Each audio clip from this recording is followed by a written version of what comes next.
யோவான் 16ஆம் அதிகாரம் 20ஆம் வசனத்தின் கடைசி பகுதி.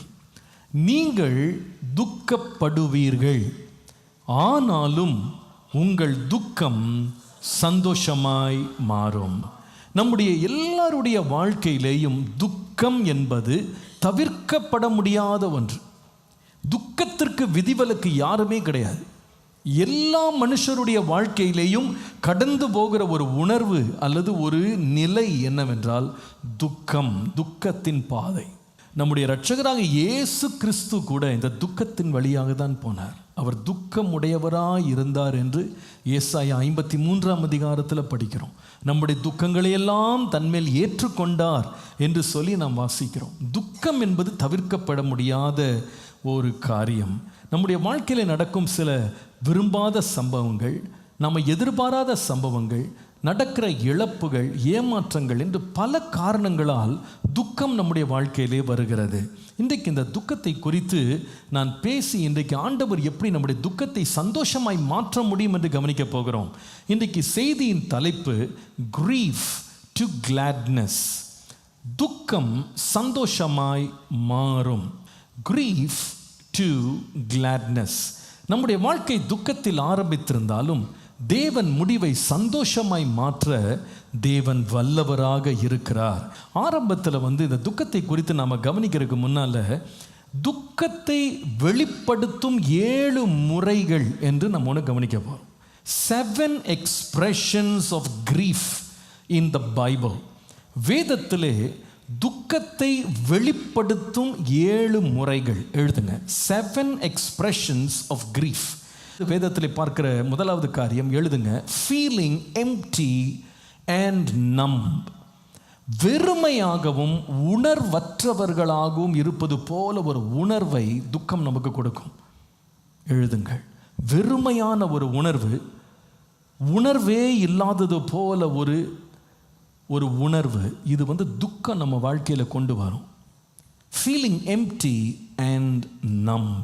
சங்கீதங்களின் புஸ்தகம் 38ஆம் சங்கீதம் 6ஆம் வசனத்தை பார்க்கும் பொழுது, நான் வேதனைப்பட்டு ஒடுங்கினேன், நாள் முழுவதும் துக்கப்பட்டு திரிகிறேன், என் குடல்கள் எரி பந்தமாய் எரிகிறது, என் மாம்சத்தில் ஆரோக்கியம் இல்லை, நான் பெலன் அற்று போய் மிகவும் நெருக்கப்பட்டேன், என் இருதயத்தின் கொந்தளிப்பினால் கதறுகிறேன். ஆண்டவரே, என் ஏக்கங்கள் எல்லாம் உமக்கு முன்பாக இருக்கிறது, என் தவிப்பு உமக்கு முன்பாக மறைவாய் இருக்கவில்லை, என் உள்ளம் குழம்பி அலைகிறது, என் பெலன் என்னை விட்டு விலகி என் கண்களின் ஒளி முதலாய் இல்லாமல் போயிற்று. அவர் சொல்லுகிற வார்த்தையை பாருங்க. வேதனை, துக்கம் உள்ள வந்த உடனே நாளெல்லாம் துக்கத்தில் திரிஞ்சதுனால அவர் சொல்லுகிறாரு, என் மாம்சத்தில் ஆரோக்கியம் இல்லை, ஆரோக்கியம் போயிடுச்சு. ரெண்டாவது சொல்கிறாரு, பெலன் அற்று போயிட்டேன், ஐ last my health, I last my strength. இன்னும் நீங்கள் 10ஆம் வசனத்தில் படிக்கும்போது, என் கண்களின் ஒளி கூட என்னை விட்டு அற்று போயிட்டுன்னு போடுறது. I lost the brightness of my eyes. இன்னொரு விதமாக சொன்னால், ஐ லாஸ்ட் மை விஷன். என்னோட தரிசனத்தை நான் இழந்து போயிட்டேன், என் சத்துவத்தை இழந்து போயிட்டேன், என் பெலனை இழந்து போயிட்டேன். துக்கத்தின் வழியாக போகிறவங்க அவங்க அனுபவிக்கிற உணர்ச்சிகளில் அல்லது அதனுடைய தாக்கத்தில் முதலாவது வெளிப்பாடு என்னன்னு கேட்டால், யூ ஃபீல் ஸோ எம்டி. ரொம்ப துக்கமாயிட்டவங்க ஒரு வெறுமையின் உணர்வு, உணர்ச்சியே உணர முடியாதபடி நம்ப மாறிடுவாங்க. அவங்ககிட்ட நீங்கள் பேசினா கூட அவங்க ரெஸ்பாண்ட் பண்ணவே மாட்டாங்க. அவங்க சந்தோஷப்படவும் மாட்டாங்க, அவங்க துக்கப்படவும் மாட்டாங்க, எரிச்சல் காட்ட மாட்டாங்க. அப்படியே சில பேர் நம்ப இருப்பாங்க. So oblivious to the world around them. இது துக்கத்தின் வெளிப்பாடு. ரெண்டாவது இன்னொரு வெளிப்பாடு இருக்குது. Second way people express their grief. அது என்னன்னு சொன்னால் எழுதுங்க, அழுகையும் புலம்பலும். Mourning and weeping. Weeping and mourning. துக்கமாக இருக்கிறவங்களுக்கு இருக்கிற ரெண்டாவது ஒரு வெளிப்பாடு என்னவென்றால் அழுகையும் புலம்பலும். இந்த 6ஆம் சங்கீதம் 6 முதல் 7 வசனங்களை வாசிக்கும் போது துக்கத்தினால் நிறைந்த இந்த மனுஷன் எழுதுகிறதை பாருங்கள். என் பெரும் மூச்சினால் இளைத்து போனேன், ராம் முழுவதும் என் கண்ணீரினால் என் படுக்கையை மிகவும் ஈரமாக்கி என் கட்டிலை நனைக்கிறேன், துயரத்தினால் என் கண்கள் குழி விழுந்து போயிற்று, என் சத்துருக்கள் அனைவர் நிமித்தமும் மங்கி போயிற்று என்று சொல்லுகிறார். இரவு முழுவதும் அழுதேன், கண்ணீரை என் உணவாக மாறிடுச்சு, என் படுக்கையவே நான் கண்ணீர் விட்டு விட்டே நான் நினச்சிட்டேன்னு சொல்கிறார். துக்கத்தில் போகிறவங்க ரெண்டாவது ஒரு கூட்டம் இருக்காங்க. அவங்க எப்படிப்பட்ட வெளிப்பாடு காட்டுவாங்கன்னா, they start just crying and then cannot stop it. அழவே அழுகையை நிறுத்தவே முடியாது. அவங்ககிட்ட 2 நிமிஷம் பேசினா அழ ஆரம்பிச்சிருவாங்க. ஒரு காரியத்தை பார்த்தவொடனே அழ ஆரம்பிப்பாங்க, ஒரு காட்சியை பார்த்தவொடனே அழ ஆரம்பிப்பாங்க, ஞாபகம் வரும்போதெல்லாம் கண்ணீர் வடிப்பாங்க. சில பேர் வெளியில் அழ அவங்களுக்கு தைரியம் இருக்காது, விருப்பம் இருக்காது, கொஞ்சம் கூச்சப்படுவாங்க, எல்லாருக்குமே அழறது கூச்சப்படுவாங்க. நிறைய பேர் இரவு நேரங்கள் எல்லாரும் தூங்கின பிறகு அழுகிறவங்க நிறைய பேர் இருக்காங்க. சில பேர் தனியாக ஒரு இடம் கிடச்சா அழுகிறவங்க இருக்கிறாங்க, பிரயாணங்கள் அழுகிறவங்க இருக்காங்க. சில பேர் அவங்க ரெஸ்ட் ரூமில் அழுகிறவங்க இருக்காங்க. கண்ணீர் விட்டு கதறி கதறி கதறி தங்களுடைய துக்கத்துக்கு அவங்க எப்படியாவது வடிகால் கொண்டு வரணும்னு நினைக்கிறாங்க. உலகத்தையே சிரிக்க வைத்த ஒரு நகைச்சுவை நடிகர் ஒருவர் இருந்தார், சார்லி சாப்ளின் அப்படின்னு. அவர் ஒரு முறை விதமாக சொன்னாராம், எனக்கு மழையிலே நடக்கிறது ரொம்ப பிடிக்கும், மழையில் நல்ல மழை பெய்யும்போது அதில் நனைஞ்சு அப்படி நடக்கிறது ரொம்ப பிடிக்கும். ஏன் அப்படின்னா நான் அழுகிறது யாருக்குமே தெரியாதுன்னு சொன்னார். என் அழுகிறத கண்டுபிடிக்க மாட்டாங்க, நான் நனைஞ்சு அப்படியே மழை தண்ணியில் நனைஞ்சிருக்கும் போது அதோடு சேர்த்து அழும்போது யாருக்கும் தெரியாது நான் அழுகிறேன்னு. ஆனால் உலகத்தையே சிரிக்க வச்சார் அவர். ஆனால் அவருடைய இருதயத்தில் அவ்வளோ துக்கம் இருந்தது. அந்த துக்கத்தினால் கண்ணீர் சிந்தி அந்த மனிதன் அழுததை அவர் சொல்லுகிறார். இங்கே சங்கீதக்காரன் சொல்கிறார், இரவு முழுவதும் என் கண்ணீரால் என் படுக்கையை நான் நினைத்தேன். துக்கம் வரும்போது கண்ணீர். அது மூன்றாவது ஒரு விதமாக சில பேர் துக்கத்தை ப்ராசஸ் பண்ணுவாங்க, அதை அவங்க எக்ஸிபிட் பண்ணுவாங்க. எப்படி எக்ஸ்ப்ரெஸ் பண்ணுவாங்க அப்படின்னு கேட்டால், கோபம். எழுதுங்க, கோபம்.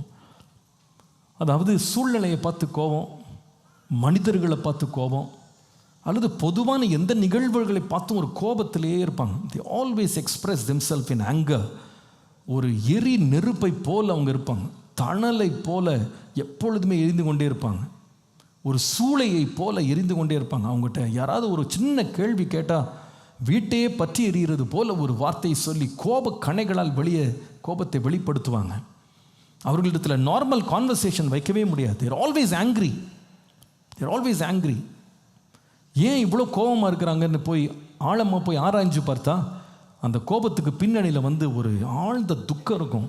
அந்த துக்கத்தை வெளிப்படுத்துறதுக்கு கோபம். சில பேர் நான் பார்த்துருக்கேன், அவங்க மனைவிட்ட அவங்க பேசுகிற விதம், கணவன்கிட்ட பேசுகிற விதம், சில பிள்ளைங்க அவங்க பெற்றோர்கிட்ட ஒவ்வொரு வார்த்தைக்கும் அவங்க சொல்கிற வார்த்தையை பார்த்தீங்கன்னா அப்படியே ஈட்டியை வச்சு குத்துற மாதிரி ஒரே நேரம் ஒரு 10 அம்பை ஏவனா எப்படி இருக்குமோ அந்த மாதிரி அவங்க ரெஸ்பாண்ட் பண்ணுவாங்க. அவங்ககிட்ட நீங்கள் நார்மலாக அன்பாக சாதுவாக சாதாரணமாக நீங்கள் அவங்ககிட்ட பொறுமையாக பேசவே முடியாது. அவ்வளோ கோபம் உள்ளே இருக்கும். அந்த கோபத்தின் பின்னணியை நிறைய பேர் புரிஞ்சுக்கிறது இல்லை. போய் பார்த்தா ஆழ்ந்து போய் பார்த்தீங்கன்னா அவங்க வாழ்க்கையில் ஏற்பட்ட ஏதோ ஒரு காரியம் அவங்கள ரொம்ப துக்கமாக்கிடுச்சு. அந்த துக்கம் அவங்கள கோபமாக வெளிப்பட வைக்குது. இதை குறித்து நம்ம வேதத்தில் படிக்கும்போது ஒரு சம்பவம் தெளிவாக வெளிப்படுத்துது. யோபுவின் புஸ்தகம் 2ஆம் அதிகாரம் 9ஆம் வசனத்தை வாசிக்கும் போது அந்த யோபுவின் மனைவி சொல்லுகிறத பாருங்க. நீர் இன்னும் உம்முடைய உத்தமத்தில் உறுதியாய் நிற்கிறீரோ, தேவனை தூஷித்து ஜீவனை விடும் என்று சொன்னாள். நாம் கொஞ்சம் அதை நிதானிச்சு பாருங்களேன். இந்த அம்மாவுடைய வேதனையை கொஞ்சம் யோசிச்சு பாருங்கள். இந்த அம்மாவுக்கு எவ்வளோ துக்கம் இருந்திருக்கும். யோபு தான் அதிகமாக பேசுகிறார். இந்த அம்மா பேசுனதே இந்த ஒரு சென்டென்ஸ் தான் பாவம். ஆனால் அந்த சென்டென்ஸ் எழுதி வச்சதையும் பார்த்தீங்கன்னா அவ்வளோ கோபமாக எழுதியிருக்காங்க. அந்த அம்மா கணவனே பார்த்து செத்து போயான்னு சொல்லியிருக்காங்க. அந்த அம்மா ஏன் செத்துப்போன்னு சொன்னாங்க அப்படின்னா, இவ்வளோ கோபம் அவங்களுக்குள்ளே வந்ததுக்கு நான் நினைக்கிறேன் ஆழ்ந்த துக்கம். கொஞ்சம் யோசித்து பாருங்கள். 10 பிள்ளையை பெற்ற ஒரு தாய் 10 பிள்ளையை பறி கொடுத்தா எப்படி இருக்கும்னு யோசித்து பாருங்கள். வீட்டில் ஆடு மாடு வேலைக்காரன் வேலைக்காரி என்ன சம்பத்து சொத்துக்கள், அந்த வீடை சுற்றி ராத்திரி பகலாக இந்த ஆடு மாடுகள் ஒட்டகங்கள் கோவேரி கழுதைகள் சத்தம் போட்டுக்கிட்டே இருக்கிற ஒரு வீட்டில் திடீர்னு அப்படியே ஒரு அமைதி வந்தால் எப்படி இருக்கும்னு கற்பனை பண்ணி பாருங்க. இந்த அம்மா பிள்ளை இறந்தபோது கூட அமைதியாக இருந்தாங்க, ஆடு மாடு இறந்தபோது கூட அமைதியாக இருந்தாங்க. அது ஓட்டி போட்டு காலியான போது அமைதியாக இருந்தாங்க. ஆனால் ஒரு நாள் காலில் எழுந்து பார்த்தா அந்த யோபு தலையிலேருந்து பாதம் வரைக்கும் ஃபுல்லாக பாயில்ஸ் பருக்களால் நிறைந்து நிற்கிறான். அதுக்கப்புறமா அந்த அம்மாவில் ஸ்டாப் பண்ண முடியல, கத்திட்டாங்க போட்டு. இன்னுமா உத்தமத்தில் உட்கார்ந்துருக்கிறீரு, தேவனை தூஷித்து ஜீவனை விடும். ஆனால் அந்த துக்கத்திலேருந்து வர்ற கோபம், சில பேர்கிட்ட நீங்கள் ரொம்ப துக்கமாக இருக்கும்போது பேச போனீங்கன்னா நீங்கள் ரொம்ப ஆபத்தில் மாட்டிக்கிடுவீங்க. ஏன்னா அவ்வளோ கோபமாக எழும்பி அப்படி வருவாங்க, சீறிக்கிட்டு வருவாங்க. சில பேர் ரொம்ப சாதுவாக இருப்பாங்க, ஆனால் அவங்க மனசில் ரொம்ப துக்கம் வந்துருச்சுன்னா அவங்க என்ன பேசுகிறாங்கன்னே அவங்களுக்கு தெரியாது, அவ்வளோ கோபமாகிடுவாங்க. யோபுவின் மனைவி மாத்திரம் இல்லை, யோபுக்கே ரொம்ப கோபம் வந்துருச்சு. நான் உங்களுக்கு அதை காண்பிக்கிறேன். யோபு 3ஆம் அதிகாரம் 1ஆம் வசனத்திலிருந்து வாசித்தா, அதற்கு பின்பு யோபு தன் வாயை திறந்து தன் பிறந்த நாளை சபித்தான். தன்னுடைய பர்த்டேவை சபித்தான். அவன் சபிச்சு சொன்ன வார்த்தைகளை பாருங்களேன். 3ஆம் வசனத்தில், நான் பிறந்த நாளும் ஒரு ஆண் பிள்ளை உற்பத்தி ஆயிற்றென்று சொல்லப்பட்ட ராத்திரியும் அழிவதாக, அந்த நாள் அந்தகாரப்படுவதாக. இது பர்த்டே அந்தகாரப்படுவதாக. தேவன் உயரத்திலிருந்து அதை விசாரியாமலும் ஒளி அதன் மேல் பிரகாசியாமலும் அந்தகாரமும் மரண இருளும் அதை கரைப்படுத்தி மப்பு அதை மூடி அந்தார நாளின் பயங்கரங்கள் அதை அருக்களிப்பாக்குவதாக. அந்த ராத்திரியை அந்தகாரம் பிடிப்பதாக. வருஷத்தின் நாட்களிலே அது சந்தோஷப்படுகிற நாளாயிராமலும் மாதங்களின் கணக்கிலே அது வராமலும் போவதாக. அந்த டேட்டை கேலண்டர்லேருந்து டெலீட் பண்ணிட்டா நல்லா இருக்கும். 8ஆம் வசனம், நாளை சபிக்கிறவர்களும் லிவியாதானை எழும்ப பண்ணத்தக்கவர்களும் அதை சபிப்பார்களாக. அதன் அஸ்தம காலத்தில் தோன்றிய நட்சத்திரங்கள் இருண்டு அது எதிர்பார்த்திருந்த வெளிச்சம் உண்டாகாமல் விடியற்காலத்து வெளிப்பை அது காணாமலும் இருப்பதாக. நட்சத்திரம் ஒன்றுமே உதிக்கக்கூடாது அந்த நாளில், மொத்தமாக இருட்டா போட்டோம் அப்படின்றார். 10ஆம் வசனத்தில், நான் இருந்த கர்ப்பத்தின் வாசலை அதை அடைக்காமலும் என் கண்கள் காண்கிற வருத்தத்தையும் மறைத்து விடாமலும் இருந்துருச்சே. என்னை பிறக்க விட்டது யாரு என்றார் அவர். 11ஆம் வசனத்தில், நான் கர்ப்பத்தில் தானே அழியாமலும் கர்ப்பத்திலிருந்து புறப்படும் போதை சாகாமலும் போனது என்ன. ஒருவேளை நம்ம எல்லாம் இந்த மாதிரி பொய்ட்டிக்காக எழுதுறதுக்கு தெரியாமல் இருக்கலாம், கவிதை நடையில் எழுத தெரியாமல் இருக்கலாம். ஆனால் நாம் சில பேர் எப்படி பேசுவோன்னா, நான் ஏன் தான் இன்னும் உயிர் வாழ்கிறேனோ எனக்கு தெரில. சில பேர் சொல்கிறத கேட்டிருக்கீங்களா? எத்தனையோ பேருக்கு சாவு எங்கெங்கேயோ வருது, எனக்கு தான் வரமாட்டேங்குது அப்படின்வாங்க. நான் உயிர் வாழ்ந்து என்ன பிரயோஜனம்? ஒரு முறை ஒரு வீட்டில் ஒரு பிரச்சனை நடந்தது. அது எல்லாம் சரி செய்கிறதுக்கு பிள்ளைங்கள்லாம் ஒன்றா சேர்ந்து பர்த்டே கேக் எடுத்துன்னு வந்து அப்பாவுக்கு வச்சாங்க. தூக்கி அடிச்சா இருப்பாருங்க, விட்டெறிஞ்சார். எனக்கு எதுக்குடா பர்த்டே, நான் இனிமேல் என்றைக்குமே பர்த்டே கொண்டாட மாட்டேன். அந்த பிள்ளைகள் கண்ணீரோடு வந்து நின்னாங்க. ஏன்னா அவருக்கு அவ்வளோ கோபமாயிட்டார். ஏன்னா அவருக்கு ஒரு துக்கம், அவர் வாழ்க்கையில் ஒரு பயங்கரமான நஷ்டத்தை அனுபவிச்சுட்டு இனிமே எனக்கு என்ன சந்தோஷம், ஏன்னா பர்த்டேவை எவனும் கொண்டாடக்கூடாது. பாருங்கள், இந்த மாதிரிலாம் யோபு வந்து தான் வாழ்க்கையில் போனார். அவர் சொல்கிறார், என் பர்த்டேவை நான் சபிக்கிறேன், என்னை யார் பிறக்க விட்டது. அந்த ராத்திரி வந்து இருண்டு போகணும், ஒரு நட்சத்திரம் கூட வெளியே வரக்கூடாது, எந்த சந்தோஷமும் யாருக்கு இருக்கக்கூடாது.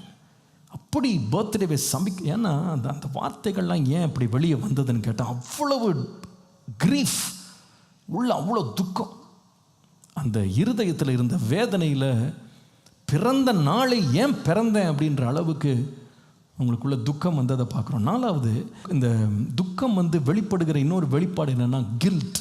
எழுதுங்க, குற்ற உணர்வு, கில்ட். இந்த கில்ட் அப்படின்ற வார்த்தை வந்து எதுக்காக நான் யூஸ் பண்ணுறேன் அப்படின்னா, சில பேருடைய குற்ற உணர்வு எதை பற்றியதுன்னு சொன்னால், for things that you did and for things you left Anton. செய்த காரியம், செய்யாமல் விட்ட காரியம். இதை செஞ்சிட்டனே அப்படின்னு சில பேர் குற்ற மனசாட்சிக்குள்ளே போயிடுவாங்க. சில பேர் இதை போய் மிஸ் பண்ணிட்டனே, இதை செய்யாமல் விட்டுட்டனே அப்படின்னு குற்ற மனசாட்சிக்குள்ளே போகிறது. அது வந்து ஒரு ஸ்பைரல் மாதிரி ஒருத்தர் அப்படியே உள்ளே இழுத்துரும். அது புதை மணல் மாதிரி. அவங்கள மூச்சு விட விடாது, அவங்கள வாழ விடாது, யாரோடையும் பழக விடாது. அந்த கில்ட் ஃபீலிங், குற்ற உணர்வுகள் அவங்கள இருளுக்குள்ளே இழுத்துட்டு போகும். மத்தேயு எழுதின சுவிசேஷம் 27ஆம் அதிகாரம் 3 முதல் 5 வசனங்களை குறித்து கொள்ளுங்கள். அதில் யூதாஸ் காரியோத் என்பவன் இயேசு கிறிஸ்து அவர் வந்து மரண ஆக்கினைக்குள்ளாக தீர்க்கப்பட்டு விட்டார் என்று அவன் அறிந்தவுடனே, குற்றமில்லாத இரத்தத்தை நான் காட்டி கொடுத்துட்டேனே என்று சொல்லி தான் பெற்ற அந்த 30 வெள்ளிக்காசு எடுத்துகிட்டு போய் பிரதான ஆசாரியர் கையில் திரும்ப கொடுத்து, தயவுசெய்து வாங்கிக்கொள்ளுங்க, இந்த பாவம் என் மேலே சுமரக்கூடாதுன்னா அது ஊம்பாடு, எங்கிட்ட வராதுன்னு சொல்லிட்டாங்க. 5ஆம் வசனத்தில் வாசிக்கிறோம். அப்பொழுது அவன் அந்த வெள்ளி காசை தேவாலயத்தில் எரிந்து விட்டு புறப்பட்டு போய் நான்று கொண்டு செத்தான்னு போட்டு. இந்த யூதாஸ் காரியோத்தை அலக்கழித்தது என்னென்னா, அவன் எதிர்பார்க்கல இந்த மாதிரி ஒரு டேர்ன் இயேசுவின் லைஃப்பில் வரும் அப்படின்னு எதிர்பார்க்கல. அவர் கொலை செஞ்சிருவாங்கன்னு அவன் எதிர்பார்க்கல நினைக்கிறேன். அப்போ அவர் ஆக்கினைக்குள்ளாக தீர்க்கப்பட்டார் அப்படின்னு கண்டுபிடிச்ச உடனே அவன் மனசாட்சி வாதிச்ச அந்த குற்ற உணர்வில் கடைசியில் நான்று கொண்டே செத்தானா. See, grief is very dangerous if you don't treat it properly. துக்கத்தை நீங்கள் சரியாக ட்ரீட் பண்ணலை, சரியாக நீங்கள் கவனிக்கலை, அதை ஒழுங்காக மருந்து போடலை, அதை ஒழுங்காக குணமாக்கலைன்னா ஒரு மனுஷனுடைய லைஃப்பை குற்ற உணர்வுகளால் நிறைத்து அவனை கொன்று போடுற வலிமை துக்கத்துக்கு இருக்குன்றதை மறந்துடாதீங்க. ஐந்தாவது, துக்கத்தின் வெளிப்பாடு withdrawal. மனிதரை விட்டு விலகுவது. அது குடும்பமாக இருக்கலாம், நண்பர்களாக இருக்கலாம், நல்ல நிகழ்ச்சிகளாக இருக்கலாம். எல்லாத்தையும் விட்டு ஒருத்தர் தன்னை ஒதுக்கிடுவாங்க. இது ஏன்னா துக்கத்தின் வெளிப்பாடு. அது தனியாக இருக்கிறத ரொம்ப இன்பம் காணுவாங்க. ஆட்களை பார்த்தாலே பிடிக்காது, யார் முகத்திலையும் முழிக்க பிடிக்காது, யார்கிட்டையும் பேச பிடிக்காது, பழக பிடிக்காது, சிரிக்க பிடிக்காது, விசாரிக்க பிடிக்காது, விசாரிச்சுட்டா பிடிக்காது. இந்த யாருன்னா ரொம்ப துக்கத்தில் இருக்கோம், அவங்க வாயிலேருந்து வர்ற வார்த்தைகள் பண்ணால் கொஞ்சம் நேரம் சும்மா இருக்கீங்களா அப்படின்னு தான் அந்த வார்த்தை சொல்லுவாங்க. யாராவது அவங்கள விசாரிச்சுட்டாங்கன்னா ரொம்ப கோபமாயிடுவாங்க, ரொம்ப வருத்தமாயிடுவாங்க, ரொம்ப ரொம்ப ரொம்ப கட்டுக்கடங்காமல் சில வார்த்தைகள்லாம் பேசிடுவாங்க. ஏன்னா அது எங்கேருந்து வருதுன்னா அவுட் ஆஃப் கிரீஃப். அந்த கிரீஃப் அவங்கள தனியாக எங்கேயாவது போனால் யார் முகத்தையும் பார்க்கக்கூடாது, யாரையும் நான் சந்திக்கக்கூடாது, யார் என் பக்கத்தில் வரக்கூடாது, யார் பக்கத்தில் வந்தாலும் அவங்களுக்கு தொந்தரவாக தான் அவங்களுக்கு தெரிவாங்க. அவங்க நியூசன்ஸ் மாதிரி பார்ப்பாங்க. எதுக்கு நீங்கள் வந்தீங்க, இப்போ எதுக்கு என்ன பார்க்க வந்தீங்க, எங்கிட்டையும் பேச வந்தீங்க, என்கிட்டலாம் பேசக்கூடாது. இது யார் இப்படி சொல்லுவாங்கன்னா, people who have not process their grief properly.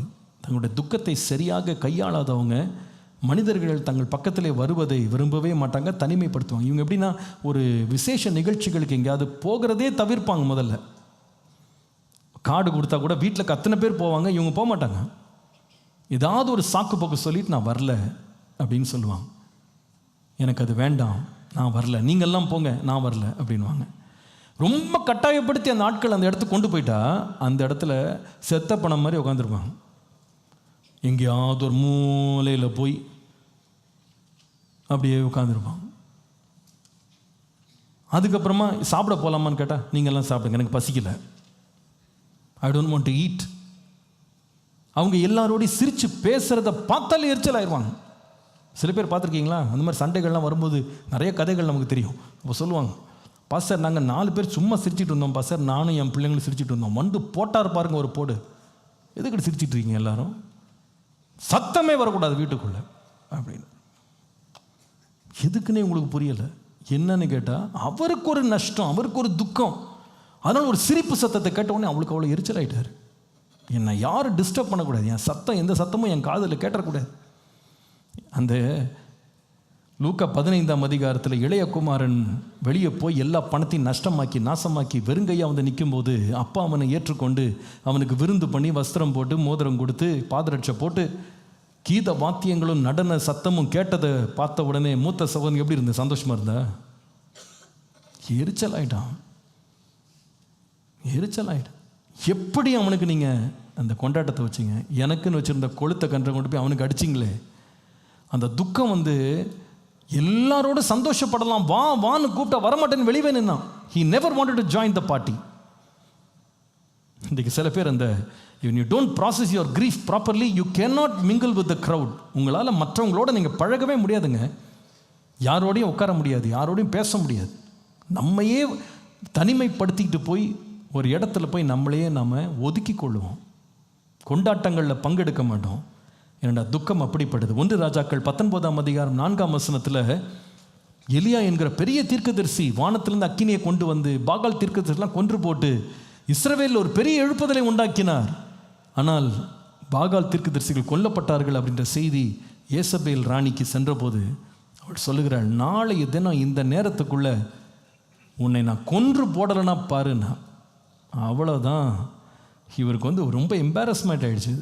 இருதயத்தை ரொம்ப பாதித்ததுன்னு நினைக்கிறேன். அவளோட சவாலை கேட்டுட்டு வேலைக்காரனை பேர்சேபாவில் விட்டுட்டு ஒரு நாள் பிரயாணமாக வனாந்திரத்துக்கு போய் சூரச்செடியின் கீழே தனியாய் படுத்துக்கொண்டு, போதும் கர்த்தாவே, என் ஜீவனை எடுத்துக்கொள்ளும், என் பிதாக்களை பார்க்கலாம் நான் நல்லவன் அல்ல, நான் சாக விரும்புகிறேன் அப்படின்னு கேட்டானா. நேற்றைக்கு வரைக்கும் தேசமே என் பக்கத்தில் நின்றுச்சுங்க. ஆனால் துக்கம் இருதயத்தை நிரப்பின போது யாருமே பக்கத்தில் கூட, வேலைக்காரன் கூட பக்கத்தில் இருக்கக்கூடாது. தண்ணி இல்லாத காட்டில் போய் உட்காந்தது போல் சூரச்செடியின் கீழே போய் படுத்துக்கிட்டான். நான் போய் மனுஷ வாசனை என் பக்கத்தில் வரக்கூடாது. பிரியமானவர்களே, துக்கத்தை நம்ம சரியாக ஹேண்டில் பண்ணலை, ப்ராசஸ் பண்ணலன்னா, you will actually love loneliness than a bunch of happy people. சந்தோஷமாக இருக்கிற மக்களை பார்த்தாலே நமக்கு எரிச்சலாகிடும்.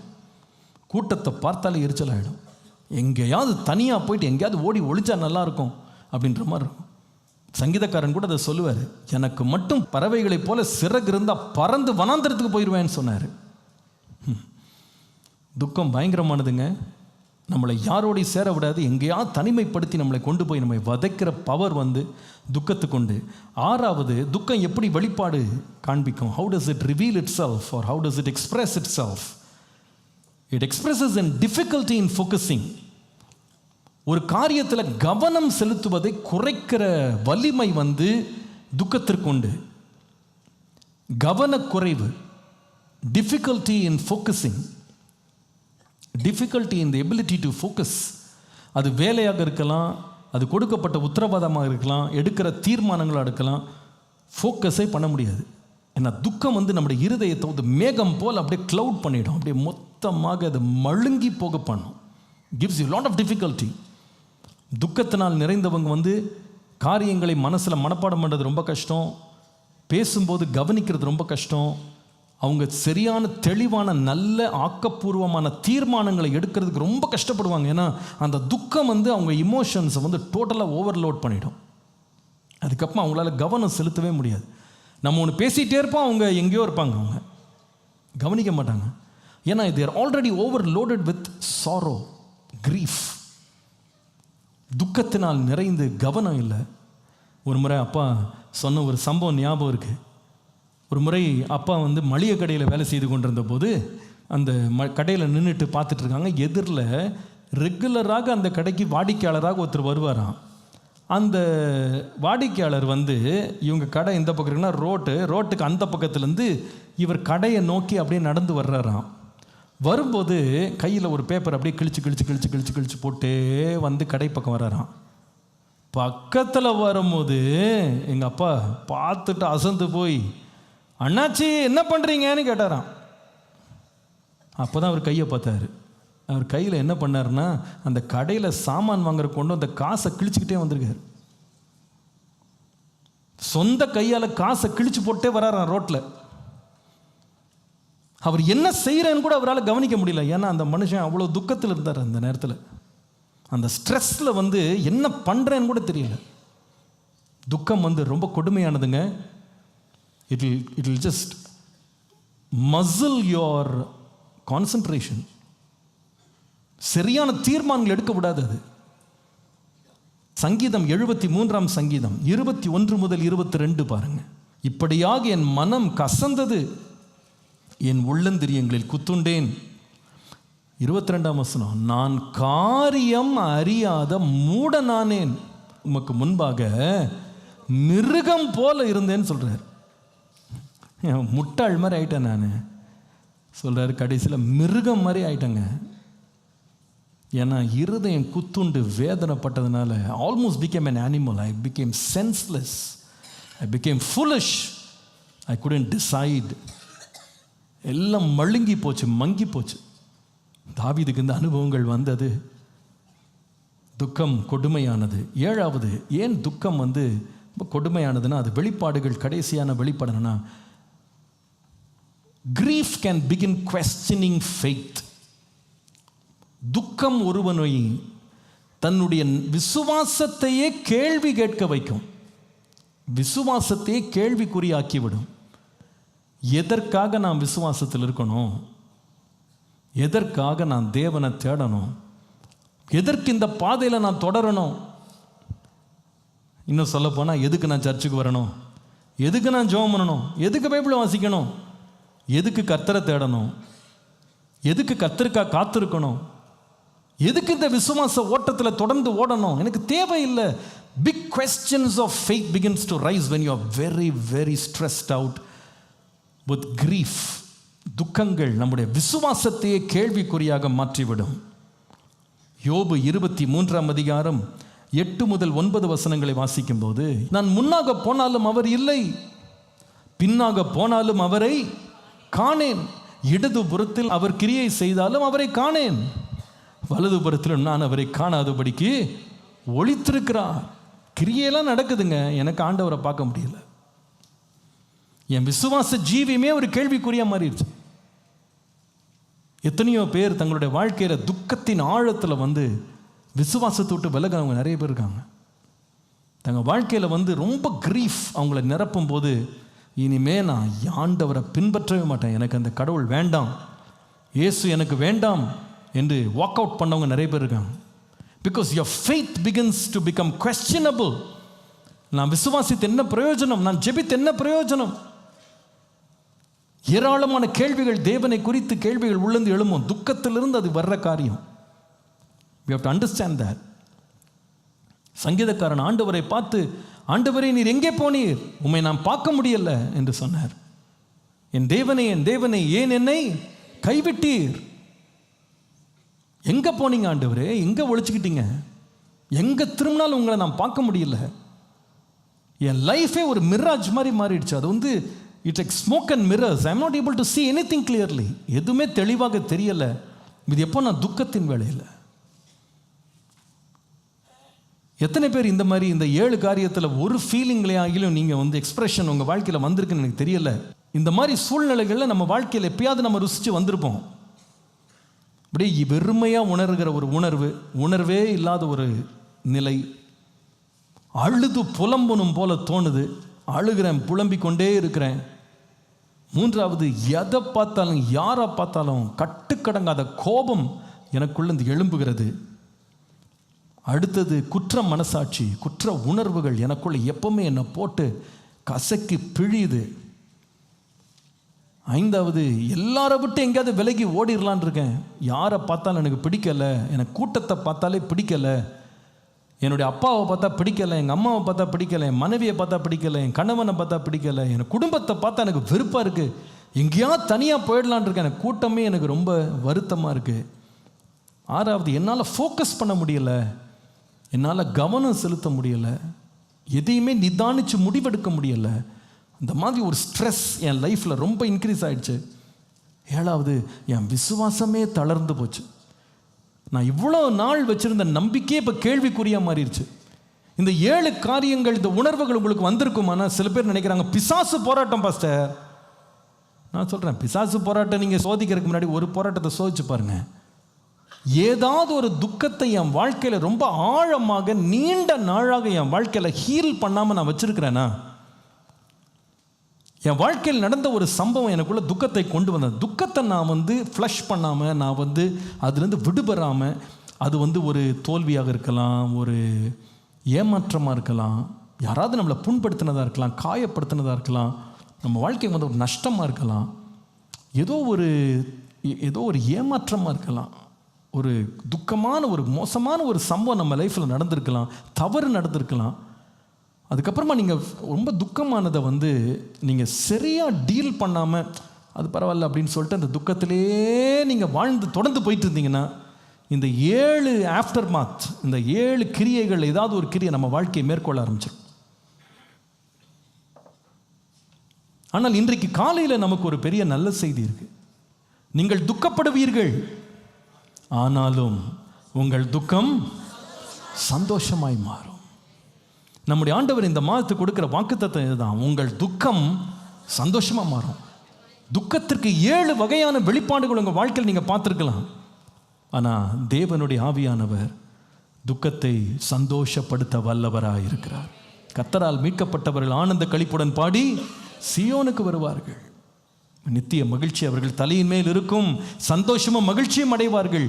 சஞ்சலமும் தவிப்பும் ஓடியே போகும். கர்த்தர் நம்முடைய துக்கத்தை நீக்க வல்லவர், கண்ணீரை துடைக்க வல்லவர், நம்முடைய துக்கத்தை ஆனந்த களிப்பாக மாற்ற அவர் வல்லவர். இந்த நாளிலிருந்து நம்ம இது ஒரு சீரீஸாக படிக்க போகிறோம். எனக்கு தெரிஞ்ச வரைக்கும் துக்கம்ன்றது நீங்கள் நினைக்காதீங்க ரொம்ப பெரிய வயதில் இருக்கவங்களுக்கு மட்டும்தான் நினைக்காதீங்க, திருமணமானவங்களுக்கு மட்டும்தான் நினைக்காதீங்க. வாலிபரும் நிறைய பேர் துக்கத்தோடு தான் அலைஞ்சு திரிஞ்சிட்டு இருக்காங்க. சிறு பிள்ளைகள், இன்றைக்கு இளைஞர்கள், டீனேஜர்ஸ் துக்கமாக சுற்றிட்டு இருக்காங்க. they don't know how to handle their grief.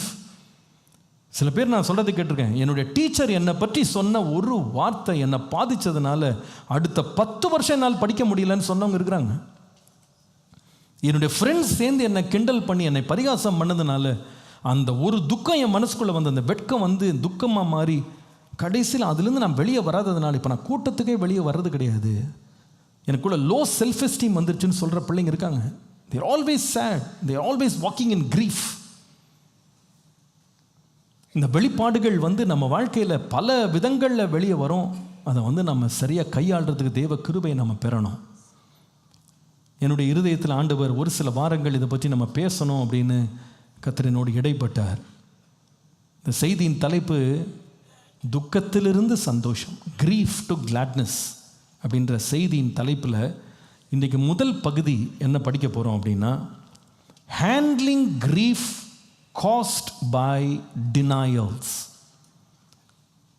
தேவனுடைய மறுப்புகளால் உண்டாகும் துக்கம். தேவன் ஒரு காரியத்தை மறுத்தார், செய்ய மாட்டேன்னு சொன்னார், அதனால நான் ரொம்ப துக்கமாயிட்டேன். I became very sad because God said no. So என்னுடைய செய்திக்கு இன்னொரு தலைப்பு கூட சொல்லலாம், handling a situation when God says no. ஆண்டவர் முடியாதுன்னு சொல்லும்போது ஏற்படுகிற துக்கத்தை கையாள்வது. தேவன் நமக்கு வந்து நம்முடைய விருப்பத்தை எல்லாம் செய்வாரா செய்ய மாட்டாரா?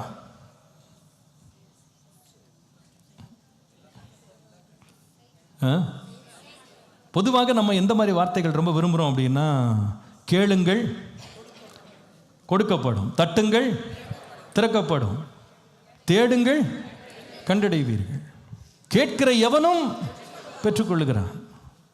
தேவரீர் நீர் சகலமும் செய்ய வல்லவர், எனக்காக கர்த்தர் யாவையும் செய்து முடிப்பார், மனுஷனால் கூடாத காரியம் தேவனாலே கூட. இந்த மாதிரி வார்த்தையெல்லாம் கட்டோன்னே பயங்கர எக்ஸைட் ஆகிடுறோம். நம்ம பரவாயில்ல, நம்மளால் முடியலன்னு நினச்சா ஆண்டவர் எல்லாத்தையும் என்ன பண்ணிடுவார், முடிச்சிருவார். நம்ம கேட்டதெல்லாம் ஆண்டவர் என்ன பண்ணிடுவார், கொடுத்துருவார். நம்ம ரொம்ப நம்பிக்கையாக இருக்கும்.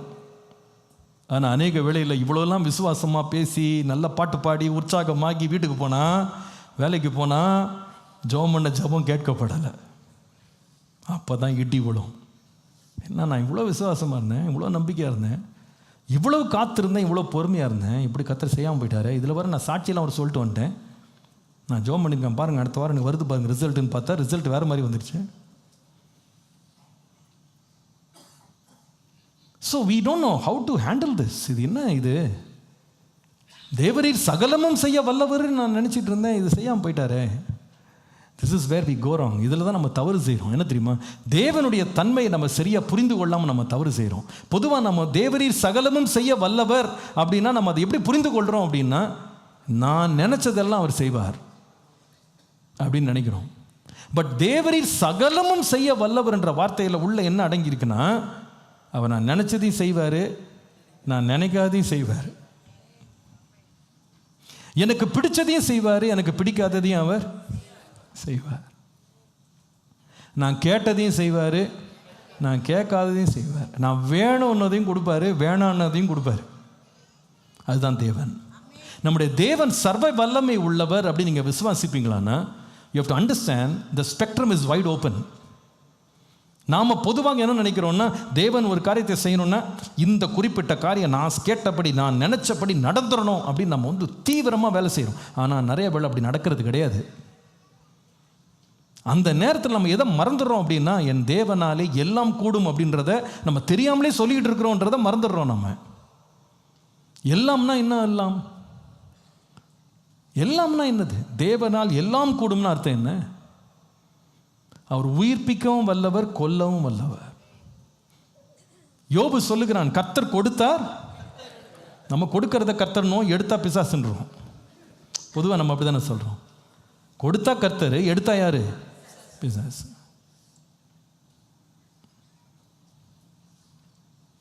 சுகம் வந்தா கர்த்தர், வியாதி வந்தா பிசாசுன்றோம். நாம் அடிக்கடி நம்ம ஆண்டவரை பற்றி விசுவாசிக்கிற வசனங்கள், ஒரு வசனம் வந்து,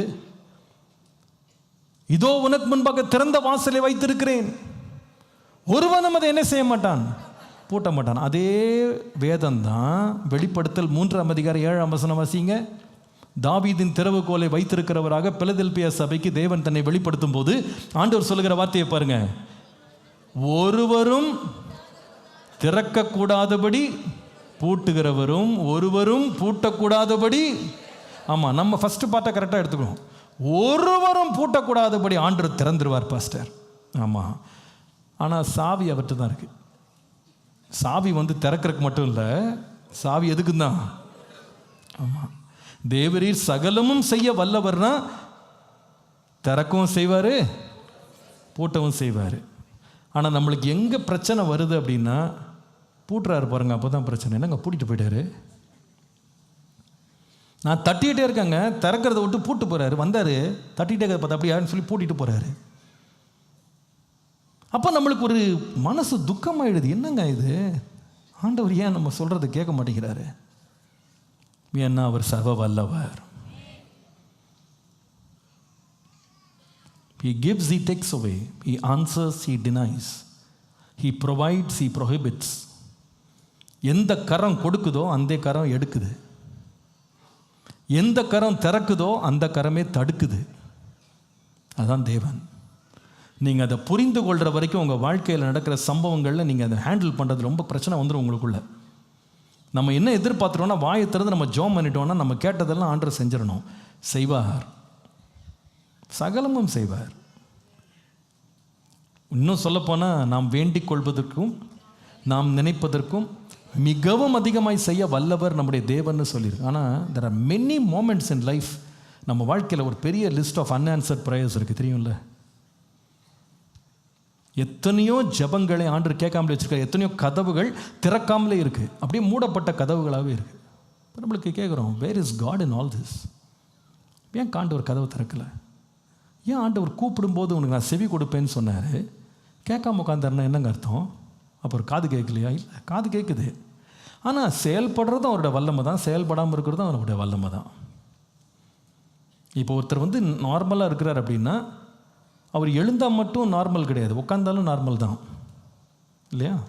முழிக்கிறவங்க மட்டும் நார்மல் இல்லை, தூங்குறவங்க கூட நார்மல் தான். அப்போ தேவன் வந்து எழும்பவும் செய்வார், உட்காரவும் செய்வார், விடுவிக்கவும் செய்வார். தேவன் வந்து விடுவிக்காமல் அமைதியாக இருக்கவும் செய்வார், பேசவும் செய்வார், அமைதியாக இருக்கவும் செய்வார், கண்ணையும் திறப்பார், கண்ணையும் மூடுவார். That is God. அந்த தேவரை நாம் புரிந்து கொள்ளாத வரைக்கும் நிறைய வேளையில் ஆவிக்குரிய வாழ்க்கையில் நமக்கு வர்ற சில அனுபவங்கள் நம்ம நிலை குலைய செய்யும். இன்றைக்கு நான் உங்களுக்கு I want to talk about God's denials. தேவன் நம்முடைய வாழ்க்கையில் சில காரியங்களை செய்யாமல் விட்டுறாரு பாருங்க. அந்த நிலைகளை கடந்து போன சில மனிதர்கள் உங்களுக்கு சுட்டி காட்ட விரும்புகிறேன். ஏனென்றால் இந்த மாதிரி நம்ம வாழ்க்கையில் தேவன் வந்து செய்யக்கூடிய தருணங்களில் செயல்படாமல் நின்று போனது வந்து, அல்லது நமக்கு எதிரடையாக இருக்கிறது போல தோன்றுகிற சில நிலைகள் வந்து நம்மளை ரொம்ப துக்கத்துக்குள்ளே கொண்டு போயிடும். It takes as into grief. மிகுந்த துக்கத்துக்குள்ளே நம்மை கொண்டு போயிடும். அதில் இன்றைக்கு 3 கதாபாத்திரங்களை உங்களுக்கு முன்பாக கொண்டு வர்றேன். அவர்களை பற்றி பெருசாக விளக்க போகிறதில்ல, but we are going to learn some lessons. இது 3மே நமக்கு எல்லாம் தெரிஞ்ச ஒரு பகுதி தான்.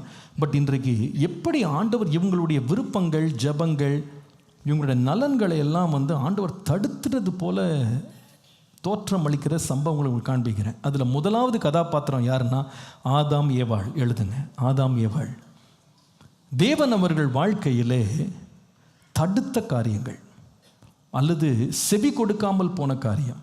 ஆதியாகமம் 3ஆம் அதிகாரம் 23-24 பாருங்கள். அவன் எடுக்கப்பட்ட மண்ணை பண்படுத்த தேவனாகிய கர்த்தர் அவனை ஏதேன் தோட்டத்திலிருந்து அனுப்பிவிட்டார்.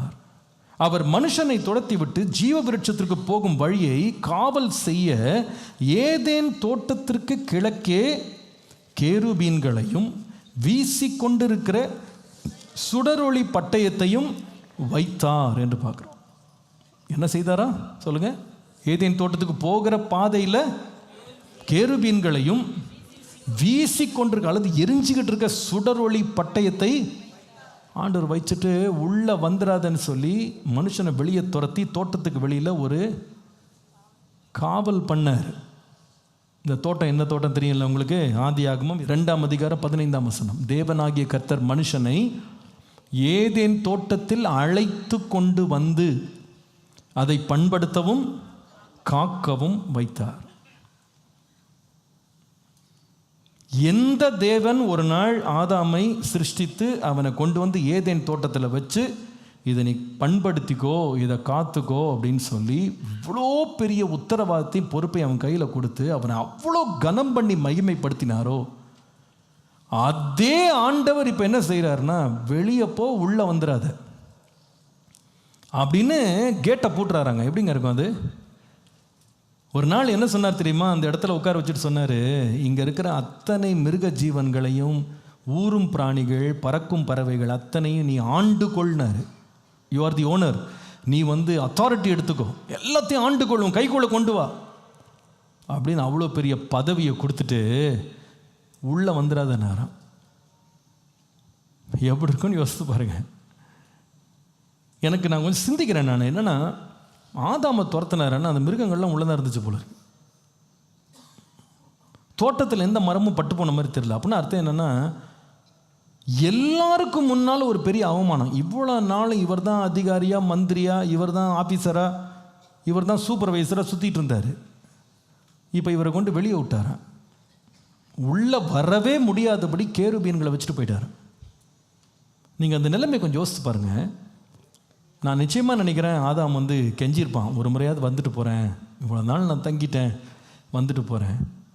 சரி, உள்ளேருந்து எடுத்தவர் வேற ஒரு தோட்டத்தில் போட்டால் கூட பரவாயில்ல. அவர் சொல்கிறாரு, நீ வெளியே போவ, நீ நிலத்தில் பயிரிடணும்னு நினச்சி குத்தி நீ பயிரை போட்டால் அது முளைக்கும் போது என்ன வரும்? முள் வரும்ன்றாரு.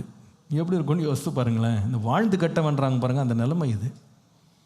ஒரு முறை ஒரு சகோதரன் என்கிட்ட பேசிகிட்டு இருந்தார். அவர் சொன்னார், பாஸ்டர், நான் இந்த குறிப்பிட்ட கம்பெனியில் எம்என்சியில் நான் இந்த பொசிஷனில் இருந்தேன் பாஸ்டர். நான் ஆனால் எல்லாரும் சூழ்ச்சி பண்ணி என்னை தூக்கி வெளியே போட்டாங்க. ஐ லாஸ் மை ஜாப். இப்போ எனக்கு என்ன பெரிய ட்ராமாவாக இருக்குன்னா, நான் இன்னொரு கம்பெனியில் வேலைக்கு சேர்ந்துட்டேன். ஆனால் டெய்லி அந்த ஆஃபீஸ் வழியாக தான் நான் கடந்து போக வேண்டியிருக்கு. நான் அங்கே இத்தனை லட்சம் நான் சம்பாரிச்சிட்டு இருந்தேன். இப்போ நான் லட்சங்கள் இல்லை, ஆயிரங்களில் தான் நான் சம்பாதிக்கிறேன். நான் அதே ரோட்டில் என்ன கம்பீரமாக ஒரு டிரைவர் எனக்கு இருந்து நான் ஒரு ப்ளஷ் காரில் நான் ட்ராவல் பண்ணேன். அதே ஆள் அதே ரோட்டில் நான் ஆயிரங்களுக்கு வேலை செய்கிறோம்னா, நான் அந்த இடத்த கிராஸ் பண்ணும்போது அந்த கம்பெனி எப்போல்லாம் நான் பார்க்குறேனோ என்னால் தாங்க முடியலன்னு சொன்னார். ஆதாம் ஏதோ கம்பெனி மாறினது இல்லைங்க, ஒரு தேசம் போல இருந்த ஒரு தோட்டத்தை, ஜீவன் நதிகள் புறப்பட்டு வந்த ஒரு தோட்டத்தை ஒரே நாள் ஆண்டவர் தூக்கி வெளியே போட்டு டோரை லாக் பண்ணி உள்பக்கம் வந்துடாதன்னு சொல்லி தடுத்தார். அப்படின்னா அது எப்படிப்பட்ட உணர்வை அவனுக்கு கொடுத்துருக்குன்னு யோசித்து பாருங்க. கொஞ்சம் ஆதாமுடைய ஷூஸில் நீங்கள் இருந்து நீங்கள் யோசித்து பாருங்க. இதெல்லாம் எதுக்கு இந்த இவ்வளோ பெரிய தண்டனை எதுன்னு கேட்டால், ஒரே பழத்தை சாப்பிட்டானா, அவ்வளோதான். ஒரு பழம் நீ புசிக்க கூடாதுன்னு சொல்லி விலக்கி வச்ச நன்மை தீமை அறியத்தக்க ஒரு கனியை புசிச்சதுனால வெளியே போ, உள்ள வரக்கூடாது. ஒரே ஒரு கீழ்ப்படியாமை, ஒரே ஒரு மீறுதல் தூக்கி வெளியே போட்டுருச்சு அவனை. சில வேளையில் God's denials, the way God treats us can be very startling. அது ஆச்சரியமாக இருக்கும், நம்மளுக்கு ரொம்ப பிரமிப்பாக இருக்கும். இந்த காரியத்துக்கு இவ்வளோ பெரிய தண்டனையா, இவ்வளோ பெரிய தடுப்பா, என்ன இது? தேவன் என்ன இரக்கம் இல்லாமலே போயிட்டாரு அப்படின்ற மாதிரி தோணும். சரி, இது முதல் ஆள். இன்னொரு ஆளை கொண்டு வரேன். அவர் இன்னும் ரொம்ப கிரீவியஸ். அவருடைய ஸ்டோரி இன்னும் வேற லெவலில் இருக்கும். அவர் யாருன்னா மோசே. மோசேயினுடைய சம்பவத்தை பற்றி நீங்கள் படிப்பீங்களான்னா, பிறக்கும் போதே எல்லா ஆண் பிள்ளைகளும் கொல்லப்பட்ட போது ஆண்டவர் இவனை மட்டும் உயிரோடு எடுத்து காப்பாற்றி, பார்வோனுடைய குமாரத்தின் மகனாக இவன் வளர்க்கப்பட்டு எகிப்தினுடைய சகல கலைகளையும் சாஸ்திரங்களையும் கற்றுக்கொண்ட ஒரு வெரி வெரி ஸ்மார்ட் இண்டிவிஜுவலாக கர்த்தர் வளர்க்குறாரு. இஸ்ரவேல் ஜனங்கள் உள்ள மக்கள் எல்லாரும் அடிமைகளாக இருக்கும்போது இவன் ஒருத்தன் மாத்திரம் பார்த்தீங்கன்னா அவ்வளவு சீரும் சிறப்புமாக வளர்ந்து எழும்புகிறான் மோசே. இந்த மோசே எகிப்தியன் என்று தன்னை எண்ணாமல் எபிரேன் என்று கண்டுபிடித்த பிறகு தன்னுடைய ஜனங்கள் விடுதலைக்காக இந்த மனுஷன் போராடும் போது அந்த போராட்டத்தை இஸ்ரவேல் ஜனங்க ஏற்றுக்கொள்ளாம 40 வருஷம் நாடு கடத்தப்பட்ட மனுஷன் போல ஒளிஞ்சிட்டு வாழ்ந்தார் வனாந்திரத்தில் போய். 40 years he lost his palace. தன்னுடைய பேலஸ், தன்னுடைய ப்ரிவிலேஜஸ், பொசிஷன் எல்லாம் இழந்து ஆடு மேய்க்கிறவனா மாறினான். நான் இந்த ஜனங்களுக்கு வரமாட்டேன், நான் விட்டுருங்கன்னு சொன்னான். ஆனால் ஆண்டு விட மாட்டேன்ட்டார். திருப்பி வான்னு கூட்டு அவனை பார்வோனுக்கு முன்பாக அவ்வளோ உயர்ந்த ஸ்தானத்தை கர்த்தர் அவனுக்கு கொடுத்தார்.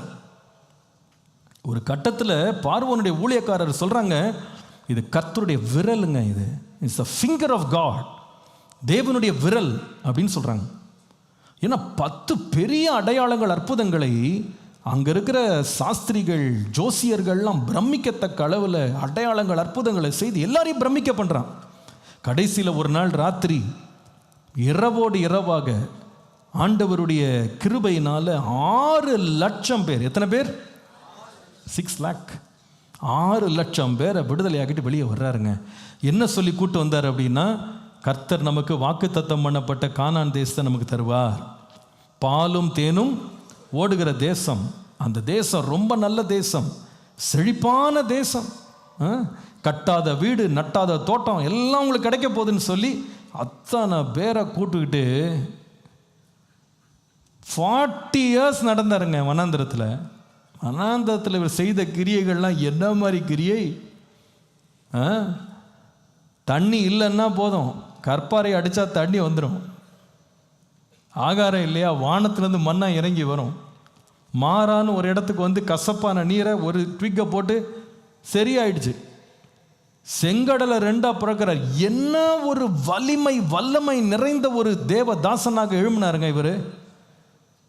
கடைசியில் ஒரு நாள் இவர் இந்த ஜனங்க கோவம் மூட்டி நிற்கும் போது கர்த்தர் சொன்னார், தண்ணி வேணும்ல, அந்த கண்பலையை பார்த்து என்ன பண்ணு, பேசுனார்.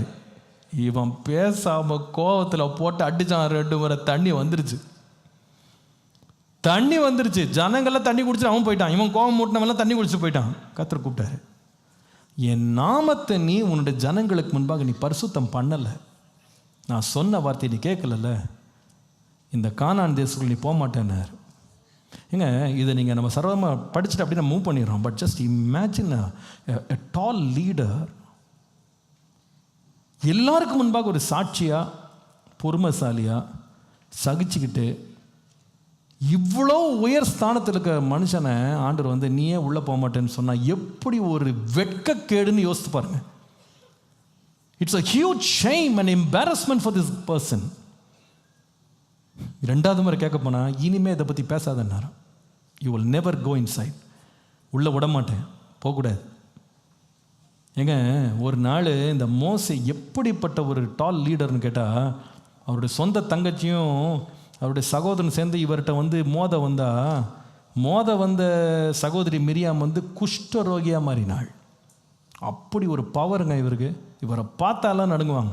இவருக்கு விரோதமாக கலகம் பண்ணின கோராகின் புத்திரருக்கு ஆண்டவர் கொடுத்த தண்டனை என்னென்னா, பூமி 2ஆ பிளந்து உள்ள மொத்தமாக குடும்பம் போயிட்டான் உள்ள. அப்போ அவரை எப்படி நீங்கள் என்ன நினைப்பீங்க? நீங்கள் அவரை எப்படி ஜனங்க அணுகியிருப்பாங்க, எப்படி பார்த்துருப்பாங்க, நீங்கள் யோசித்து பாருங்கள். நீங்கள் உபாகமத்தின் புஸ்தகத்தில் வசனத்தை உங்களுக்கு காண்பிக்கிறேன்.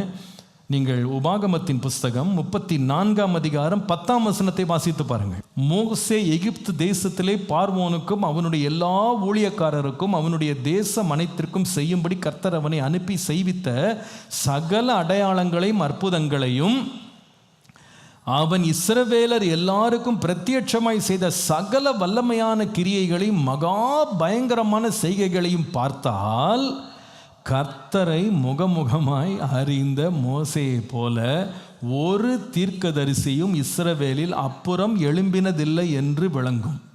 இதை நீங்கள் அப்புறமா கொஞ்சம் நிதானமாக உட்காந்து வாசித்து பாருங்களேன். அதாவது இன்காம்பரபிள் லீடர். இவருக்கு இணையாக ஒரு தீர்க்கதரிசியை இஸ்ரவேலில் பார்க்கவே முடியாது. அவ்வளோ பெரிய தீர்க்கதரிசிங்க. ஜனங்க முன்னால் அவ்வளோ பெருமையாக இருக்கிறார். ஒருவேளை ஆண்டவர் இப்படி ஒரு முறை சொன்னார், இங்கே பாரு, இவனுங்க அத்தனை பேர் அழிச்சு போடுறேன், உன்னை நான் பெரிய ஜாதியாக்கி உன்னை நான் கேனன் கூட்டு போகிறேன்னு சொன்னார். அப்போ இவர் பேசாமல் என்ன பண்ணியிருக்கலாம்? என்ன சொல்லலாம்? பரவாயில்ல ஆண்டவரே, இவனுங்களோட முட்டி மோதுறதுக்கு நானும் என் குடும்பமும் நாங்கள் எங்கே போகிறோம், கானானுக்கு போகிறோன்னு சொல்கிறாங்க. இவர் என்ன பண்ணாருன்னு அப்போ முட்டி போட்டு அழுதுச்சோம், ஆண்டவரே உம்முடைய நாமம் என்னத்துக்கு ஆகும், ஜனங்க நடுவில் உன் பற்றி என்ன கெட்ட பேர் வந்துடும், புறஜாதிகள்லாம் உண்மை பற்றி ரொம்ப கேவலமாக பேசுவாங்க, அப்படிலாம் செய்யாதீங்க ஆண்டவரேன்னு ஜனங்களுக்காக பரிந்து பேசினார். இப்போ தலை மேலே வந்து விடிஞ்சது, நீயே போக மாட்டேன். கொஞ்சம் யோசித்து பாருங்கள், ஒரு லீடர் என்ற கண்ணோட்டத்தில் அதை யோசித்தீங்கன்னா இதை போல் ஒரு வெட்கக்கேடு வேறு ஒன்றுமே கிடையாது. கர்த்தர் வந்து நீ இது பேசாதன்றார். He denied entry into the promised land. ஆதாமை பார்த்தீங்கன்னா ஏதேன் தோட்டத்துக்குள்ளே வரக்கூடாதுன்னு காவல் பண்ணிட்டாரு. மோசையை பார்த்தா 80 வருஷம் இதுக்காக காத்திருந்த ஒரு மனுஷனை உள்ளே வராதன்னு சொல்லி தடுத்து நிறுத்தி போட்டார். என்ன வேலை செஞ்சானா, கோபத்தில் 2 அடி அடித்தானா, அவ்வளோதான், முடிஞ்சது, உள்ளே வரக்கூடாது. இன்னொரு மனுஷனையும் காட்டுறேன், இவரும் வந்து ரொம்ப ஆண்டவரால் டினையல் அனுபவித்தார். 3வது பேர் என்னென்னா தாவீது. எழுதுங்க, தாவீது. இந்த தாவீது கதை என்னன்னு பார்த்தா, இவர் வந்து கேதுருமர வீட்டில் இருந்துட்டு இருக்கும்போது அவருக்கு ஒரு எண்ணம், கர்த்தருடைய ஆலயம் வந்து கூடாரத்தில் இருக்குது, உடன்படிக்கை பெட்டி கூடாரத்தில் இருக்குது, நம்ம கர்த்தருக்குன்னு ஒரு ஆலயம் கட்டணும். அதுக்கு இவர் என்ன பண்ணார் தெரியுமாங்க, சும்மா ஜோம் பண்ணுறேன் கர்த்தர் ஆலயத்துக்காக அப்படின்னு சொல்லிட்டு போல, கர்த்தருடைய ஆலயத்துக்காக இவர் என்ன செய்தார்னா இடத்தை இவர் தான் வாங்கினார். He bought the land. 2வது தேவனிடத்தில் ஆலயத்தை கட்டும் திட்டத்தை பெற்றார், வரைபடம் இவர் கையில் வந்துச்சு. 3வது இந்த ஆலயத்துக்காக தன்னுடைய அத்தனை சேவிங்ஸையும் கொடுத்தாருங்க. தன்னுடைய எல்லா சேமிப்பையும் தன்னுடைய பலத்திற்கு மிஞ்சின எல்லாவற்றையும் கர்த்தருடைய ஆலயத்துக்கு ஃபுல்லாக டொனேட் பண்ணார். அது வந்து சின்ன காசு இல்லை, பல டன்ஸ் ஆஃப் கோல்டு. உண்மையாக சொல்கிறேன், அவருக்கு யுத்தத்துக்கு போய் சம்பாரித்த காசு எல்லாம் சேர்த்து அவர் தனக்குன்னு வச்சுருந்தா அந்த கேதுருமர வீட்டை ஃபுல்லாக கோல்டாகவே மாற்றிருக்கலாம். ஆனால் இந்த மனுஷன் அத்தனை காசையும் கொண்டு போய் கர்த்தருடைய ஆலயம் கட்டணும்னு கொண்டு போய் டொனேட் பண்ணார். மற்ற எல்லாத்தையும் கலெக்ட் பண்ணி எல்லாத்தையும் சேர்த்து கொண்டு போய் கர்த்தருடைய ஆலயத்துக்கு கொடுத்தாரு. எல்லாம் கொடுத்து முடிச்சா கர்த்தர் சொல்கிறார், நீ கட்ட மாட்ட, நீ கட்டக்கூடாது, நீ ஆலயம் கட்டக்கூடாது. நீங்கள் 2 சாமுவேல் 7ஆம் அதிகாரம் 12-13 வாசித்தால், உன் நாட்கள் நிறைவேறி நீ உன் பிதாக்களோடு நித்திரை பண்ணும்போது நான் உனக்கு பின்பு உன் கற்ப பிறப்பாகி உன் சந்ததி எழும்ப பண்ணி அவன் ராஜ்யத்தை நிலைப்படுத்துவேன். அவன் என் நாமத்திற்கென்று ஒரு ஆலயத்தை கட்டுவான், அவன் ராஜ்யத்தின் சிங்காசனத்தை எந்தெந்தைக்கும் நிலைக்க பண்ணுவேன். பிளான் வாங்கினது இவர், ஆசைப்பட்டது இவர், கொடுத்தது இவர், ரெடியானது இவர், இடம் ஆயத்தம் பண்ணது இவர். எல்லாம் ரெடி பண்ண பிறகு நீ கிடையாது, உன் பையன் கட்டுவான். பையன் யாருன்னு கேட்டால், சாலமோன்ட்ட போய் இனி யாருப்பான்னு கேட்டால், நான் போக்குவரத்து அறியாத சிறு பிள்ளையாக இருக்கிறேன். இது எவ்வளோ எம்பாரசிங்காக இருக்குங்க. இங்கே நான் ஒரு ராஜா உட்காந்துருக்கேன், 40 வருஷமாக ஆட்சி செஞ்சுக்கிட்டு எல்லா பணத்தையும் சேர்த்துக்கிட்டு நிலத்தை வாங்கி திட்டத்தை வாங்கி காணிக்கையை கொடுத்துட்டு நான் உட்காந்துருக்கேன். போக்குவரத்து அறியாத ஒரு சிறு பிள்ளையை வச்சு ஆலயம் கட்டுறேன்னா எப்படி இருக்கும் யோசித்து பாருங்கள். எவ்வளோ எம்பாரசிங்காக இருக்குங்க அது. எத்தனை காரியங்கள் ஆண்டவருக்காக இந்த மனுஷன் செஞ்சாங்க. வேதத்தில் இருக்கிற பெரிய புஸ்தகத்தில் வந்து சங்கீத புஸ்தகத்தின் பெரும் சங்கீதங்களை சங்கீதக்காரன் தான் எழுதினான். இஸ்ரவேல் தேசத்தை முழுவதும் அரசாட்சி செய்து அதை ஆளுகை செய்து கட்டமைப்பு செய்து எல்லாத்தையும் பிடிச்சி கடுத்து அந்த ராஜ்யபாரத்தை ஸ்திரப்படுத்தினதெல்லாம் இவர் தான். இவ்வளோ செய்த மனுஷனுக்கு இப்போ கடைசி முடிவுரை எப்படி எழுதப்படுதுன்னா, நீ கட்ட மாட்ட. எப்படி இருக்கும்? How will it be when God says no? நான் வேணும் விரும்புகிறேன் அப்படின்னா நீ முடியாது, கட்டாத. ஆதாம வெளியே போ, உள்ளே வராது. மோசேட்ட உள்ளே போக மாட்டேன், தாவீதுட்ட கட்ட மாட்டேன். என்ன ஆண்டவரே நான் என்ன பண்ணேன், ஏன் கட்டக்கூடாது? நிறைய ரத்தம் சிந்திருக்க. யாருக்கு ரத்தம் சிந்தினார்? யாருக்கா ரத்தம் சிந்தினார்? கோலியாத்தை கொன்றது யாருக்கு? இஸ்ரவேல் ஜனங்களுக்காக தான் கொன்னார். தேசத்துக்காக தேவ ஜனங்களுக்காக நின்று போராடினதுக்கு நீ நிறைய ரத்தம் சிந்திருக்க, நிறைய யுத்தம் பண்ணியிருக்க. உன் கையால் கட்டக்கூடாதுன்னா எப்படிங்க இருக்கும்? இதை முன்னாடியே சொல்லியிருக்கலாம்ல. நான் யுத்தமே பண்ணியிருக்க மாட்டேன், இவ்வளவு தூரம் என் ஜீவனை பணைய வச்சுக்கிட்டு நான் போயிருக்க மாட்டேன். கர்த்தர் நோ நோ நோ நோ கிடையாது, நீ கட்டக்கூடாது. உங்கள் வாழ்க்கையை இந்த 3 காரியங்களை உங்களை சம்மந்தப்படுத்தி நீங்கள் கொஞ்சம் பாருங்கள். ஆதாமை போல ஒரு சின்ன தப்புக்கு ஆண்டவர் கதவை அடைக்கிறாருன்னும் போது எப்படி இருக்கும்னு யோசித்து பாருங்க. மோசேயை போல ஒரு சின்ன தவறுக்கு போக வேண்டிய தேசத்தை அடைச்சி விட்டாருன்னா யோசித்து பாருங்க. மூன்றாவது, ரத்தம் சிந்திட்டேன்ற ஒரு காரணத்துக்காக ஆண்டவர் ஆலயத்தை கட்ட மாட்டேன்னு சொன்னது எப்படி இருக்குன்னு யோசிச்சு பாருங்க. How will you face God's denial? தேவன் முடியாது என்று சொல்லும் போது நீங்கள் எப்படி அதை எதிர்கொள்வீங்க? How do you handle that? நான் நிச்சயமாய் நம்புகிறேன், மாம்சத்தில் இருக்க யாருக்காக இருந்தாலும் இது நிச்சயமாய் பெரும் துக்கமாக இருக்கும். Why would not God stand on my side? ஏன் என் தேவன் என் பட்சத்தில் நிற்க மாட்டேங்கிறார்? ஏன் எனக்காக பரிந்து பேச மாட்டேங்கிறார்? ஏன் எனக்காக யுத்தம் பண்ண மாட்டேங்கிறார்? ஏன் எனக்காக வழக்காட மாட்டேங்கிறார்? ஏன் என் விருப்பங்களை ஆண்டவர் நிறைவேற்ற மாட்டேங்கிறார்? Why am I left alone? இந்த கேள்வி இந்த 3 பேருடைய வாழ்க்கையிலும் பார்க்க முடியும். நான் நிச்சயமாய் நம்புகிறேன் இந்த 3 பேருடைய லைஃப்பும் எவ்வளோ துக்கத்தில் ட்ராவல் பண்ணியிருப்பாங்க அப்படின்றத நம்மளால் கற்பனை கொஞ்சம் செய்ய முடியும்னு நினைக்கிறேன். அந்த ஷூஸில் கொஞ்சம் நேரம் உட்காந்து தியானம் பண்ணிங்கன்னா நம்மளுக்கு ரொம்ப வெட்கக்கேடாகவும் ரொம்ப துக்கமாகவும் மாறிடும். ஆனால் இந்த 3 பேருடைய லைஃப்பை நான் வாசித்த பொழுது இவங்க அந்த துக்கத்தை எப்படி ஹேண்டில் பண்ணாங்க, especially when you go through denials. நம்ம வாழ்க்கையில் முடியாது அப்படின்னு சொல்லும்போது எப்படி இவங்க அதை ஹேண்டில் பண்ணாங்க அப்படின்னு உங்களுக்கு 2 வார்த்தையில் சொல்ல போகிறேன். How to handle grief amidst God's denials. தேவனால் மறுக்கப்படும் போது ஏற்படும் துக்கத்தை எப்படி கையாள்வது? 2 வார்த்தைகள். Number 1, remain humble. Remain humble. தாழ்மையாய் இருங்கள். தாழ்மையாய் இருங்கள். இந்த பாடத்தை இந்த 3 நபர்கள்ட்ட கற்றுக்கொள்ள முடியும். தாழ்மை. தோட்டத்தை பண்படுத்த காக்கும்படி அதிகாரம் பெற்ற ஒரு மனுஷன் இப்போ தோட்டத்துக்குள்ளே பிரவேசிக்க கூடாது, வெளியே தள்ளி போட்ட ஆதாமை பாருங்கள். அவன் எப்படி இதை கையாண்டான், இந்த துக்கமான சூழ்நிலை எப்படி கையாண்டான் என்று கேட்டால் மிக தாழ்மையாக கையாண்டான் என்பதை நம்மால் தெளிவாக பார்க்க முடியும். எப்படி நான் தாழ்மையாக கையாண்டான்னு சொல்கிறேன்? முதலாவது, தேவன் தனக்கு தந்த மனைவியோடு அவன் போராடவே இல்லை. இவ்வளத்தையும் இழந்து, அதிகாரத்தை இழந்து, மகிமை இழந்து, தோட்டத்தை இழந்து வெளியே போகிற அளவுக்கு இந்த மாதிரி ஒரு தர்ம சங்கடமான நிலையை கொண்டு வந்ததற்கு காரணம் யார்?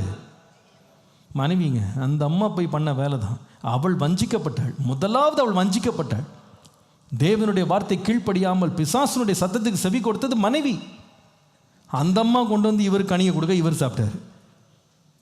ஆனால் வேதம் எப்படி முடியுது பாருங்க. அந்த கதை தன்னுடைய மனைவியினால் இவ்வளோ பிரச்சனை தெரிஞ்ச பிறகு கூட ஒரு நாள் சொன்னார் அந்த மனைவியை பார்த்து, நீ எனக்கு எலும்பின் எலும்பும் சதையின் சதையா மாம்சத்தின் மாம்சமாக இருக்கிற.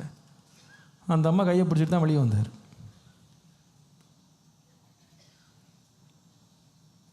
அந்த மனைவியை கொண்டு தான் பிள்ளைகளை பெற்றார்.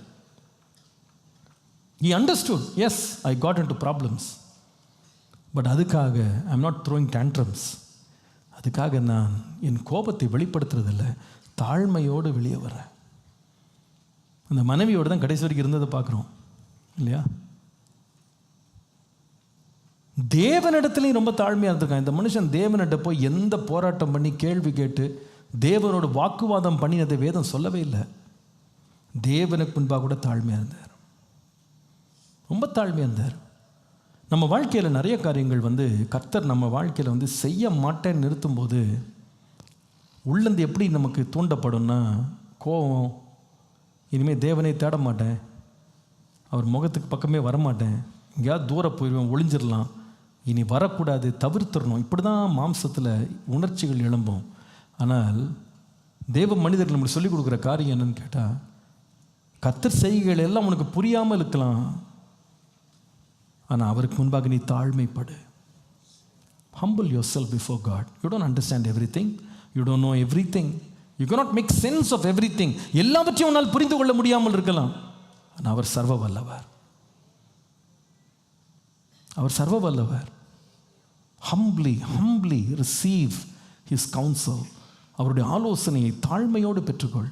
மோசேயை பாருங்க, நீ பார்க்க மாட்ட, நீ உள்ள பிரவேசிக்க மாட்டேன்னு சொல்லிட்டாரு. அதற்கு மோசே என்ன கேட்டான் தெரியுமா? ஆண்டவரே, தயவு செய்து பார்க்க விடும், இனிமே அதை பற்றி பேசாத. வேணா ஒன்று செய்கிறேன், பார்க்க மட்டும் விடுறேன். ஏங்க எப்படி இருக்குன்னு இதை கொஞ்சம் நீங்கள் மோசேனுடைய ஷூஸில் நின்று நீங்கள் அதை பாருங்களேன். வேதம் சொல்லுது, இந்த கூட்டம் முழுசும் வணங்கா கழுத்து, இந்த கூட்டம் முழுசும் இருதய கடினம் உள்ள ஜனங்களுங்க, எப்பவுமே போராடி கலகம் பண்ணுற ஜனம். அப்படி சுற்றி பார்த்தா இவங்கெல்லாம் உள்ளே போகிறாங்க. இவருக்கு வாழ்நாள்லாம் தொந்தரவு கொடுத்த பிள்ளைங்கள்லாம் உள்ளே போகிறாங்க. வயசான தாத்தா உள்ளே விட மாட்டேன்ட்டார் ஆண்டவர், உள்ளே போகக்கூடாது.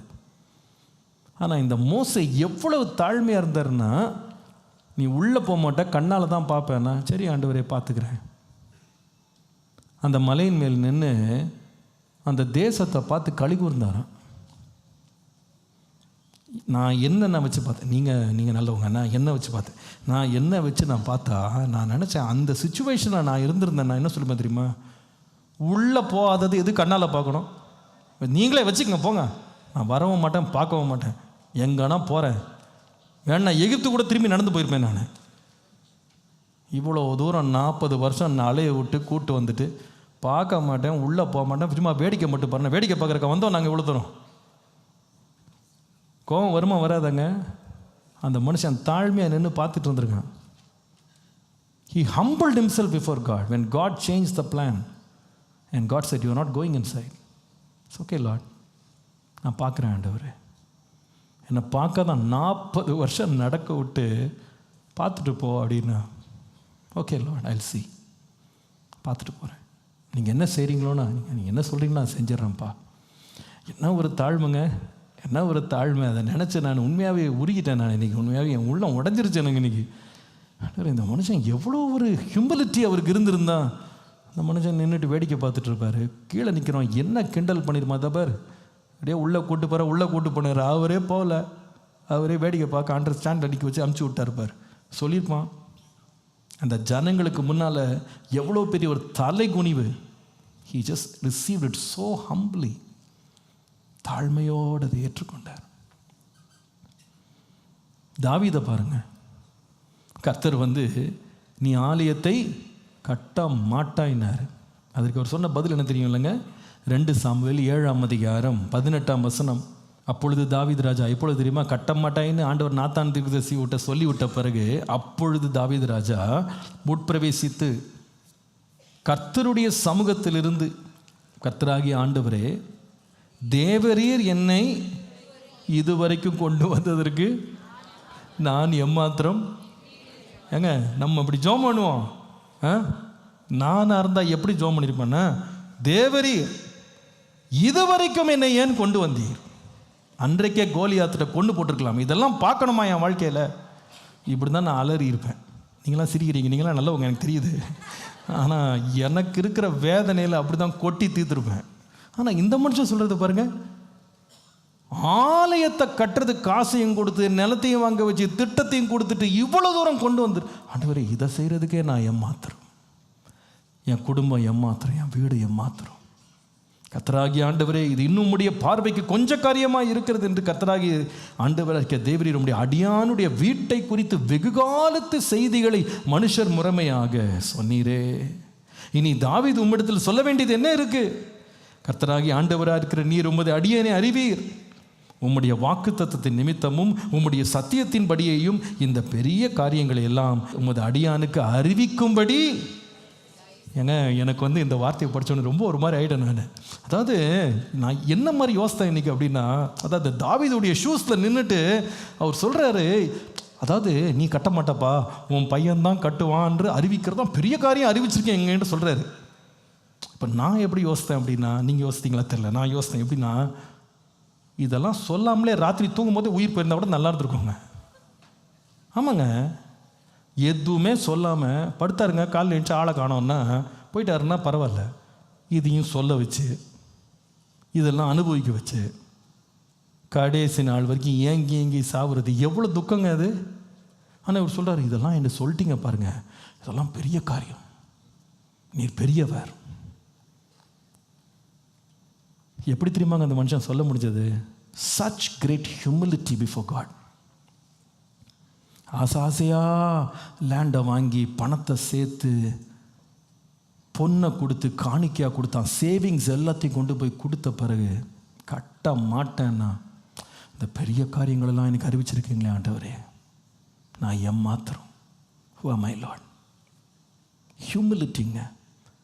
நம்முடைய வாழ்க்கையில் நம்முடைய துக்கத்தின் நடுவில் நாம் எதிர்பாராத காரியங்கள், நாம் நினச்சிட்டு எதிர்பார்த்துட்ருக்கிற காரியங்கள் தடை செய்யப்படும் போது தேவ மனிதர்கள் எப்படி இந்த துக்கத்தை ப்ராசஸ் பண்ணாங்க அப்படின்னு கேட்டால், they were very humble. ஆண்டவரே, இதெல்லாம் பார்த்து நான் துக்கப்பட்டு இருக்க மாட்டேன், ரொம்ப தாழ்மையாக உமக்கு முன்பாக அடி பண்ணிக்கிறேன். நீர் பெரியவர் ஆண்டவரே, உமக்கிட்ட நான் என்ன கேள்வி கேட்க முடியும்? இவ்வளோ தூரம் என்னை கொண்டு வந்ததுக்கே நான் தகுதி இல்லாதவன், என் வீடுக்கு எந்த தகுதி கிடையாது. ஐ ஹம்பிள் மை செல்ஃப் லார்ட். உங்களுடைய திட்டத்துக்கு முன்பாக என்னை தாழ்த்துகிறேன் ஆண்டவரே. நான் கேள்வி கேட்கலை, நான் முறையிடலை, நான் போராடலை, நான் வாக்குவாதம் பண்ணலை, எனக்கு பதில் சொல்லி ஆகணும்னு சொல்லி போராடலை, ஆண்டவர் ஆம் ட்விஸ்ட் பண்ணலை. உம் சித்தத்தின்படி நடக்கட்டும் ஆண்டவரே. humbled himself. ரெண்டாவது ஒரு வார்த்தையோடு முடிக்க விரும்புகிறேன். இந்த 3 சம்பவங்களில் இன்னொரு முக்கியமான காரியத்தை கர்த்தர் கற்றுக் கொடுத்தார். நம்ம ஆண்டவர் நம்ம கேட்கிற காரியங்களுக்கு ஆண்டவர் டினாயல், நோ அப்படின்னு ரிஜெக்ட் பண்ணும்போது, அல்லது நம்முடைய வாழ்க்கையில் ஆண்டவர் சில காரியங்களை தடுக்கும் போது, கதவுகளை மூடும்போது, தாழ்மையாக இருப்பது மாத்திரம், not only being humble, number 2, be hopeful, remain hopeful. நம்பிக்கையுடன் இருங்கள். இதுதான் நம்ம படிக்கிற 2வது பாடம். Remain hopeful. நம்பிக்கையோடு இருங்க. நம்பிக்கையோடு இருங்க. என்ன நம்பிக்கை? இந்த 3 சம்பவங்களை வேகமாக திருப்பி ஸ்கேன் பண்ணுறேன். ஆதாமுடைய கதையை பாருங்கள்.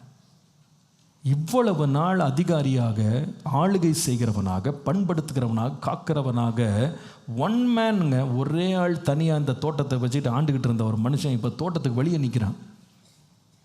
உள்ளே கூட போகக்கூடாது, எட்டி பார்க்கக்கூடாதுன்னு ஆண்டவர் கேருபீன்களை வச்சுட்டாரு. ஆனால் இந்த மனுஷன் எவ்வளவு நம்பிக்கையோடு தொடர்ந்து வாழ்ந்தான் தெரியுமா? கர்த்தர் அவனுக்கு கொடுத்த வாக்குத்தத்தத்தை அவன் பிடிச்சிக்கிட்டான்னு நான் நம்புகிறேன். ஸ்திரீயின் வித்து சர்ப்பத்தின் தலையை நசுக்கும் அப்படின்னு கர்த்தர் வாக்குத்தத்தம் கொடுத்துருந்தார். அதை பிடிச்சிக்கிட்டு நம்பிக்கையோடு வாழ்ந்தாங்க. He continued living with hope. அவனுக்கு தெரியும் என்ன, ஆண்டவர் தோட்டத்தை வெளியே தள்ளிட்டு ஜீவ விருட்சத்தின் கனியை புசிக்க கூடாதுன்னு சொன்னதும் நன்மைக்கு தான்.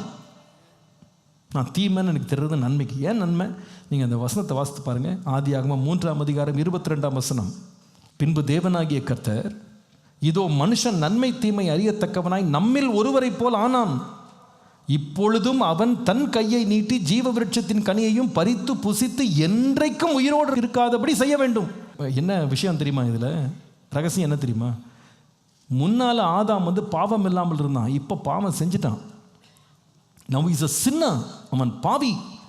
ஒரு பாவியாக போய் இப்பொழுது ஜீவ விருட்சத்தின் கனி எடுத்து புசிச்சிட்டா, இவன் சாகாம வாழ்நாளெல்லாம் எப்படி தான் இருப்பான்? பாவியாகவே இருப்பான். ஆண்டவர் சொன்னார், அப்படி வேண்டாம்.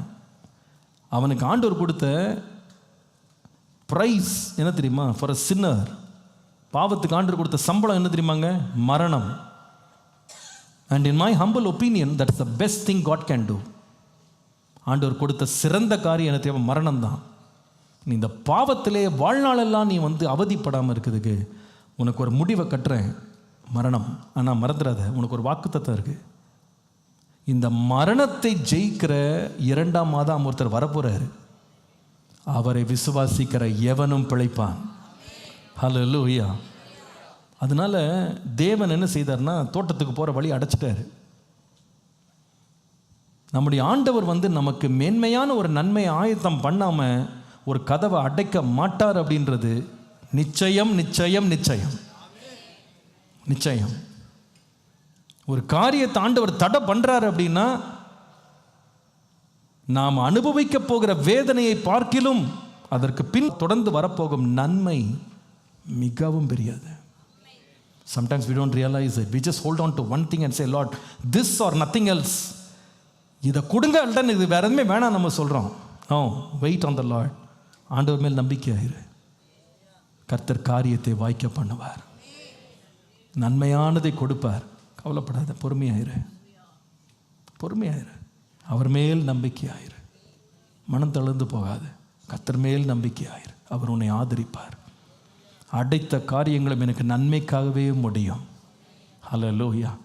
மோசேயை பாருங்க, ஆண்டவர் சொல்லிட்டார், நீ வாக்குத்தத்தம் பண்ணப்பட்ட தேசத்துக்குள்ளே போக மாட்டாய், வேணா பார்த்துக்கோ. பார்த்தான்.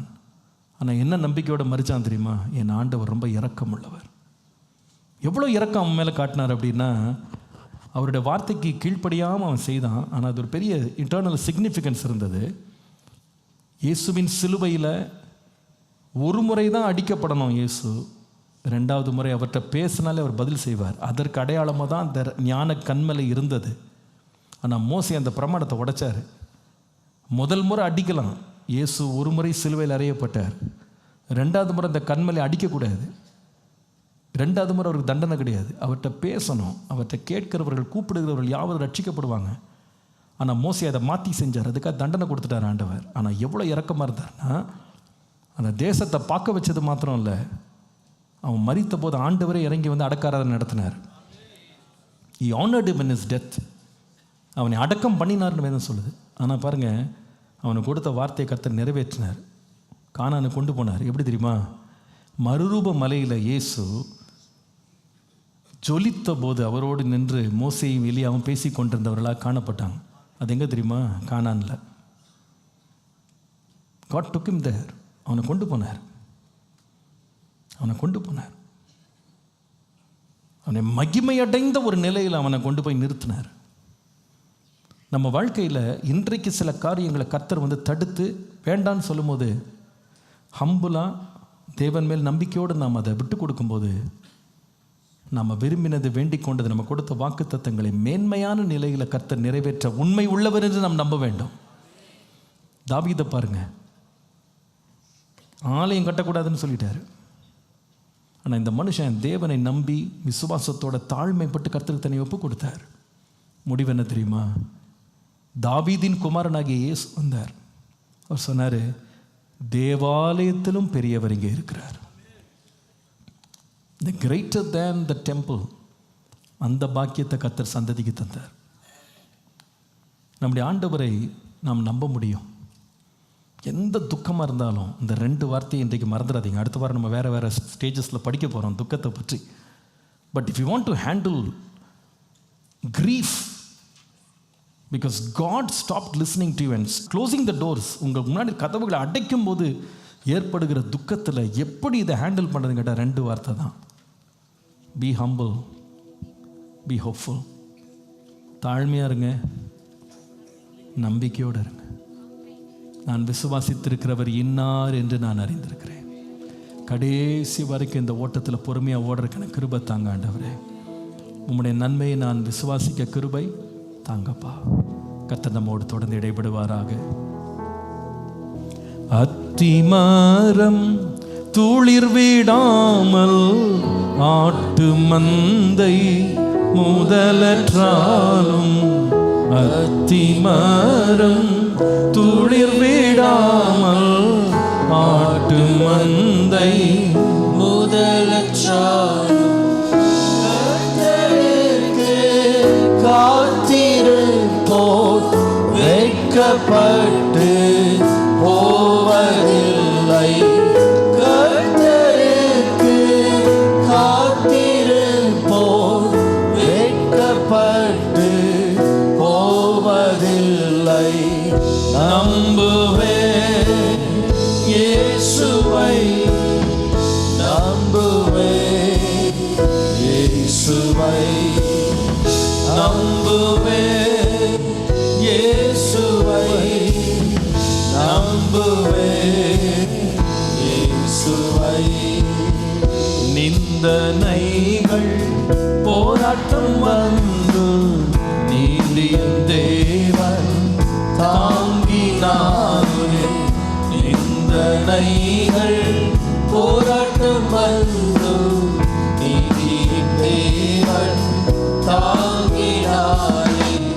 நேசக்கோடி என்னை பறக்க நேசருமக்கா ஜீவித்திடுவார்.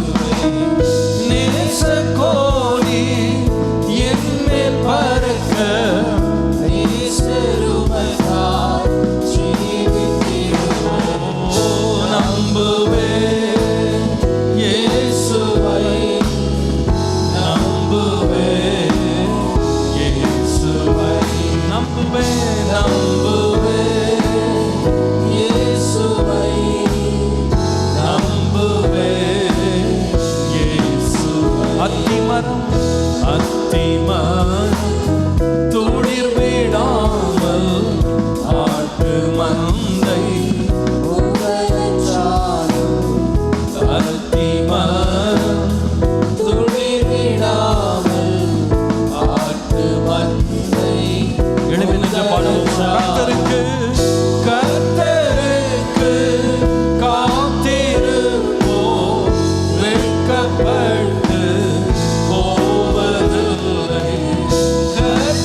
விசுவாசிக்கிறீங்க என் தேவன் எல்லாம் எனக்கு நன்மையாக தான் முடிய பண்ணுவார். நான் விசுவாசிக்கிறேன். அதை நான் தேவனுக்கு முன்பாக எத்தனை துக்கமான சூழ்நிலைகள் நான் கடந்து போனால் கூட நான் வந்து தாழ்மையாக ஆண்டவருக்கு என்னை அர்ப்பணிப்பேன்.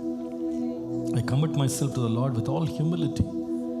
தேவரே, நீர் சகலமும் செய்ய வல்லவர். உனக்கு தெரியாத ஒன்றுமே கிடையாது. என் லைஃப்பில் நிறைய காரியங்கள் எனக்கு புரிஞ்சிக்க முடியலை. எனக்கு எல்லாமே எனக்கு ஃபுல்லாக விளங்க மாட்டேங்குது. பட் எனக்கு பிடிக்காத காரியம், நீங்கள் சில காரியங்களை செய்யலைன்னு சொல்ல ரொம்ப துக்கமாக இருக்கேன். அந்த துக்கத்திலே நான் மூழ்கி என் வாழ்க்கையை நான் கெடுத்துக்கொள்ளாதபடி தேவ மனிதர்கள் எனக்கு விட்டு சென்ற அடிசுவடுகளை பின்பற்ற எனக்கு கிருபை தாங்க. தாழ்மையோடு தேவனுடைய சித்தத்துக்கு நான் ஒப்பு கொடுக்குறேன். ஆண்டவரே, என் வாழ்க்கையில் கடைசி வரைக்கும் என் நம்பிக்கையை விட்டு விலகாமல் உண்மை உறுதியாக பற்றி கூட எனக்கு கிருபை தாங்க. இந்த 2 கிருபை ஆண்டவர்கிட்ட கேளுங்க. ஆண்டவரே, தாழ்மையாக இருக்க கிருபை தாங்க. ஆண்டவரே, நம்பிக்கையோடு வாழ கிருபை தாங்க. கரங்களை உயர்த்தி ஜெபம் பண்ணலாமா? Lord, give me the grace to stay humble. Lord, என்ன நடந்தாலும் தாழ்மையை விட்டு விடாதபடி காத்துக்கொள்ள கிருபை தாங்க ஆண்டவரேன்னு கேளுங்க. Help me to stay humble. Lord, I may not understand everything. எல்லாம் எனக்கு புரியாமல் இருக்கலாம். But I humble my self before you Lord. ஆண்டவரே, நீர் எல்லாம் அறிந்தவர், நீர் எல்லாம் செய்வேர். ஆண்டவரே, உமக்கு தெரியாதது ஒன்றுமே இல்லை. எல்லாவற்றையும் அதனதன் காலத்தில் நேர்த்தியாக செய்வீர். என் நஷ்டங்கள், என் இழப்புகள், ஆண்டவரே, எனக்கு வந்த வேதனைகள், எனக்கு வந்த துக்கங்கள் எல்லாவற்றிலையும் நான் உம்மை நோக்கி பார்க்கிறேன். நீங்கள் நிறைய காரியங்களை அடைச்சிட்டீங்க ஆண்டவரே. என்னால் திறக்க முடியலை, என்னால் கடந்து போக முடியலை. அந்த அடைக்கப்பட்ட கதவுகளுக்கு முன்பாக நான் முறுமுறுக்காதபடி உமக்கு முன்பாக தாழ்மைப்படுகிற ஆண்டவரே,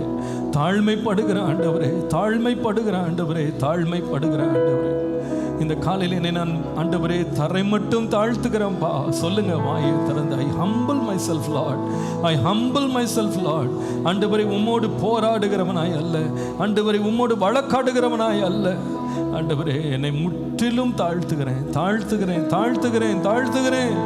இன்றைக்கு மீண்டும் சொல்லுகிறேன், நீர்தான் எனக்கு போதுமானவர், நீர்தான் நல்லவர், நீரே எனக்கு போதுமானவர்.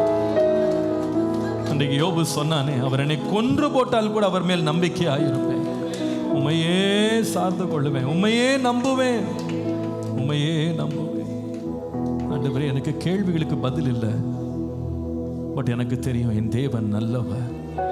அவரை நம்பி அவரை சார்ந்து கடைசி வரைக்கும் இந்த ஓட்டத்தில் ஓட எனக்கு கிருபை. சில வேளையில் நம்முடைய குடும்பங்களில் நடந்து விட்ட சில அவமானங்கள், நம்முடைய வாழ்க்கையில் நடந்த சில ஆண்டோர் அனுபவித்த சில தடைகள், மூடப்பட்ட கதவுகள், இதெல்லாம் பார்க்கும்போது நான் என்ன தப்பு பண்ணேன், ஏன் எனக்கு இப்படி ஆண்டவர் செய்தார், ஏன் இவ்வளோ ஆண்டவர் கடுமையாக இருக்கிறார், அவங்களுக்கெல்லாம் இது நடக்குது, ஏன் எனக்கு நடக்கலை. நான் சொல்லுவேன், கர்த்தருக்கு முன்பாக தாழ்மைப்படுவோம்.